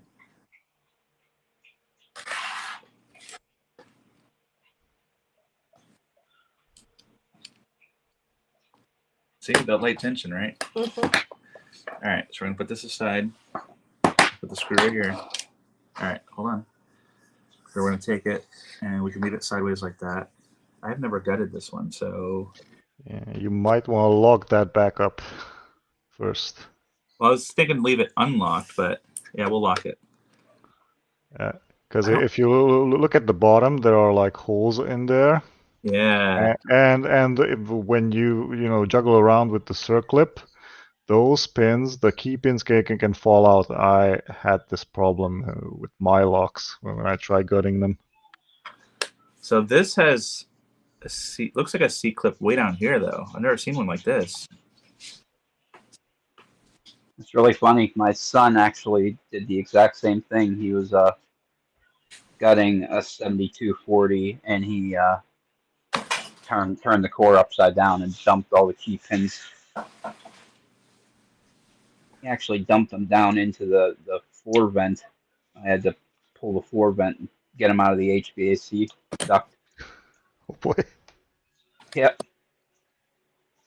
All right, we're gonna gut a different lock because I don't know how to get that C clip out of there. Wait, so I can gut a different lock and I can still get my green belt? On green you can. On anything else Okay. you cannot. So like for anything else I have to gut the exact lock that I Yes. okay. But this one is This no. I have the other American Level Wonder we'll do. okay. That one I've done a bunch of times, so we'll do that one. Okay. But normally you want to keep it on screen. With the green belt, you don't have to.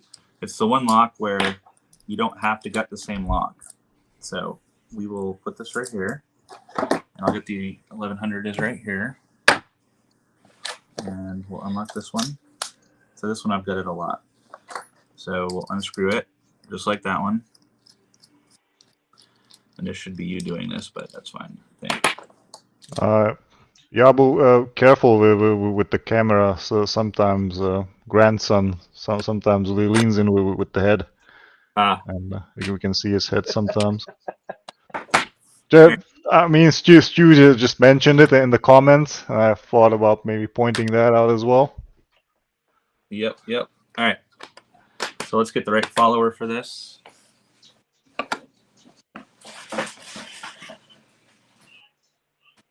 So we're gonna check to see the dimensions.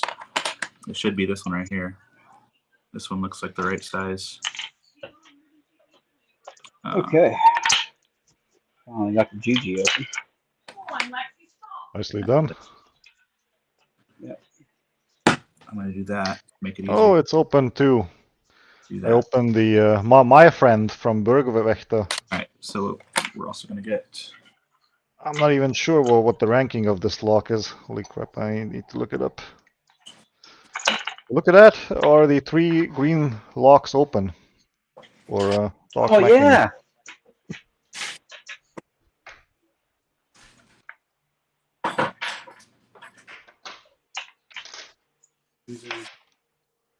I don't know where my shims went.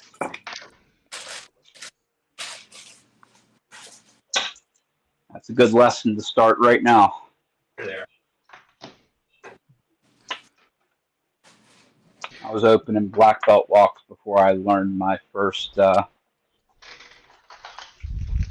shimming disaster that taught me that shimming is really important. All right. All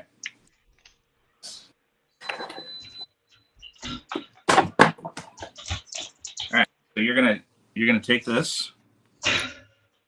We're gonna put the key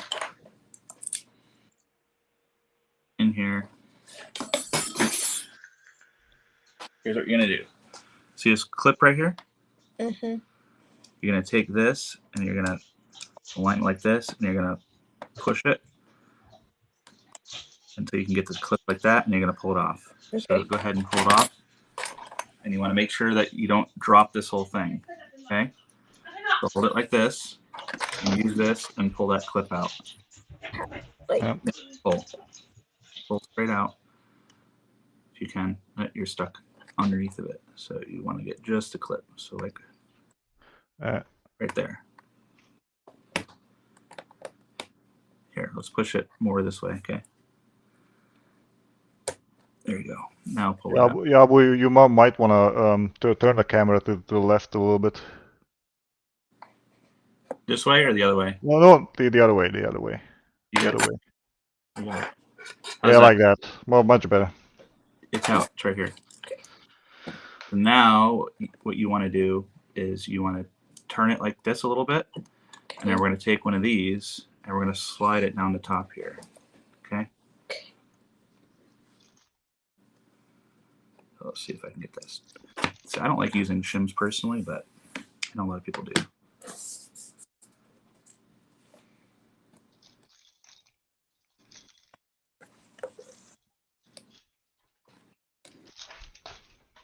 Sure.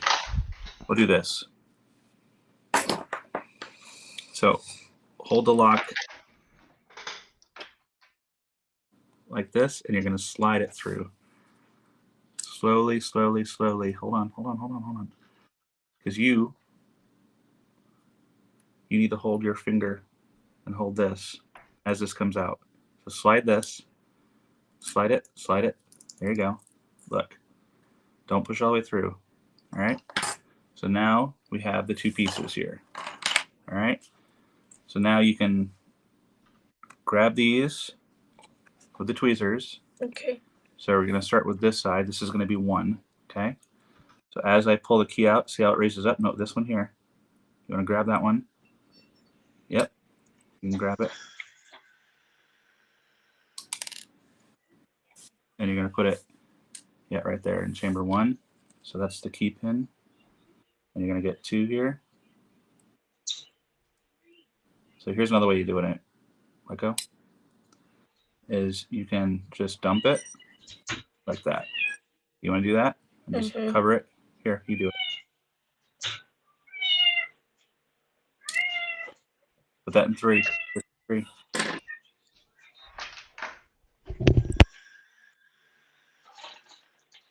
All right, you do that now. Take it, put your finger over the other one. Only one comes out.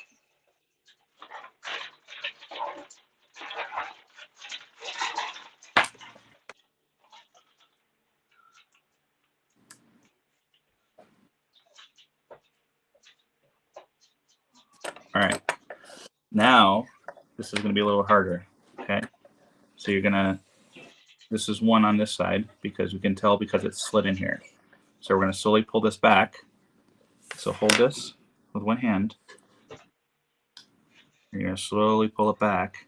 Okay, and see that one pin? Uh-huh. You're going to use the tweezers and you're going to grab that pin as you turn it like this. So put the tweezers on top of it. Wait, which one? This one? Yeah, hold on. Put the tweezers on top of it. Just rest it there. Now let go slowly. It should come up. Did it come up? Push on it. Let go. Let go. There it goes. Grab it with the tweezers. Grab it with the tweezers. And put it on pin 1 on top. All right. So we're going to come out number 2. Put the tweezers on top of it so don't go flying. I can't find There it goes.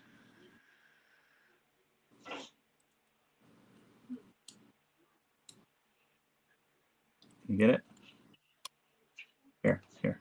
You can always turn it.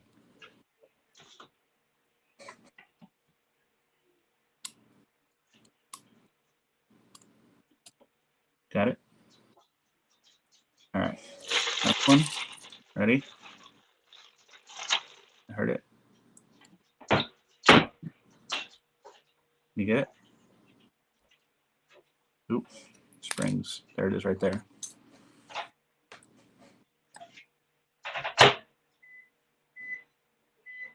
Yep. All right, ready? Next one. You could just dump it too. Yep. And then the last one. There it is. All right. So normally you want to be more careful on the orientation and stuff. Okay. And then we're going to dump all the springs out. So line those over top.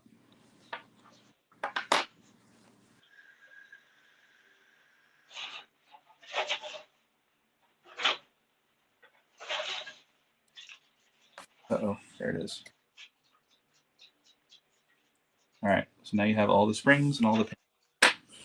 Now, I'm not sure if these two were in the right order because it kind of dumped out. So what we're going to do is we're going to take the tweezers, where are the tweezers? And we're going to put these back in here. So you can always tell the bottom is rounded. See that it's rounded? Mm-hmm. So the rounded side goes down. So that's too low. So that's the wrong one. So it should be in the back. It should be here. See how that sits? Oh, that sits kind of weird too.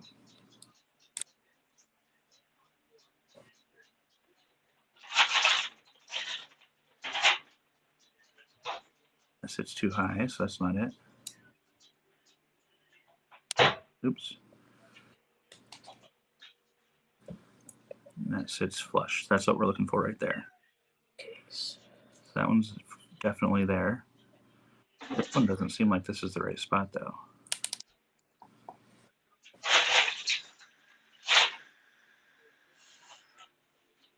That seems too low, but we're going to see the other ones real quick. Oh, that's why. Duh. Because this one goes here. Like you had it. Just like you had it. All right, so those are in the right spots. We just got to load them that way. What we can do is we can take these out for the moment. Now you need to put springs back inside of here. So use your tweezers and try to put the springs inside of there. Ow. Wait. Putting it together isn't necessarily required on video, but How do I put it? so here. Yeah, put it inside. Nope, inside. And try to put it in each one of the holes. So you're on camera, I believe. So come over here more. There you go. Doesn't matter what order you're doing? Nope, doesn't matter. Okay.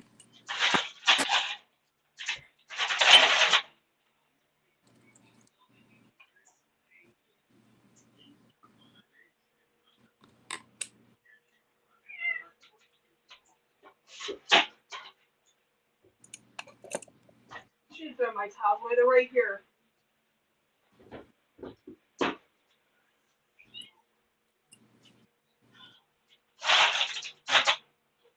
Can you tell by my Want to play air? Wait, what was that? Can you tell by the colors I'm wearing that I'm going to go play airsoft later?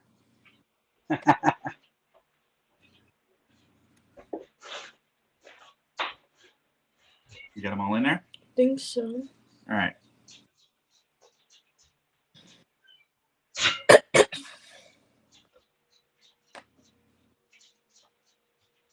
Oh, hold on. Hold on. There isn't a sixth. Here, I'm going to do it real quick because there isn't a sixth one. All right. Let me put it back together. Yeah. All right. Because like it's not So really with this required lock, on the there's video. 6 chambers, but only 5 of them are being used. So we have to make sure that we're loading the lock in the correct direction. Otherwise, we'll end up with a mess up.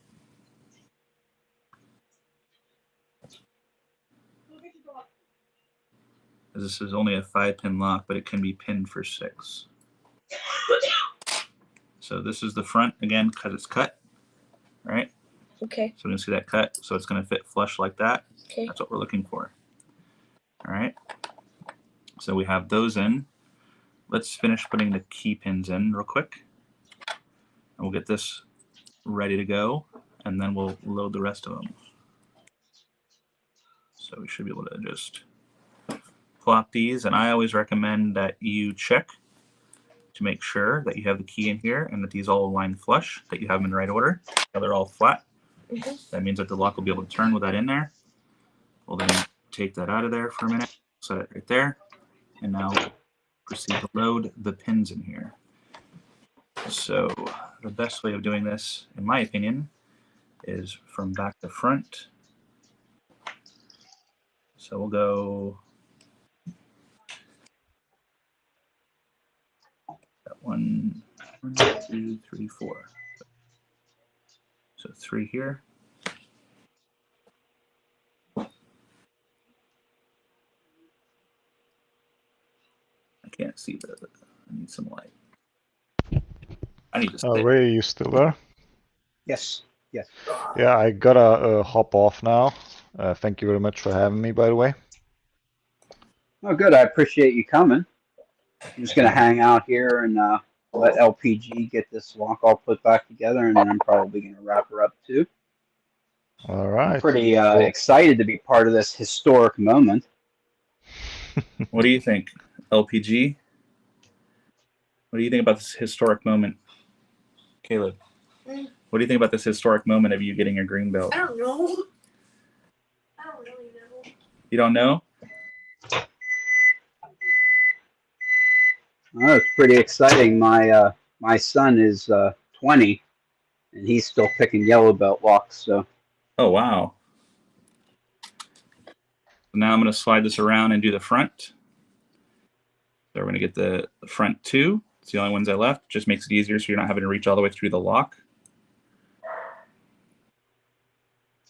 And put that in there, push it down, push it forward. Same thing here. Push it down, push it forward. And now we are ready to load this in here. So we should be able to push it through like that. Turn it, locks into place, and then put the seat clip on here. This should just slide on. Sometimes you need to give it a little oomph.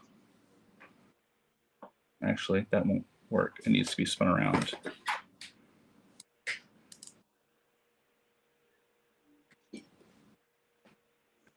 So there, I did notice that these specific ones have a little notch in the back here that wants to be aligned with the bottom of the keyway right here.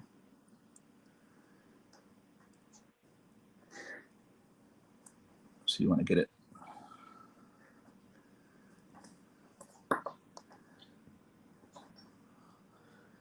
If I can move it maybe a little bit. Yeah, it should fit in there just fine. There it goes. so it fits nice and flush. Make sure the key works. Key works just right. And then we can put this back together slowly. So that fits like that. This will fit over top of here. This will go straight like that. And then we can put the screw back in here.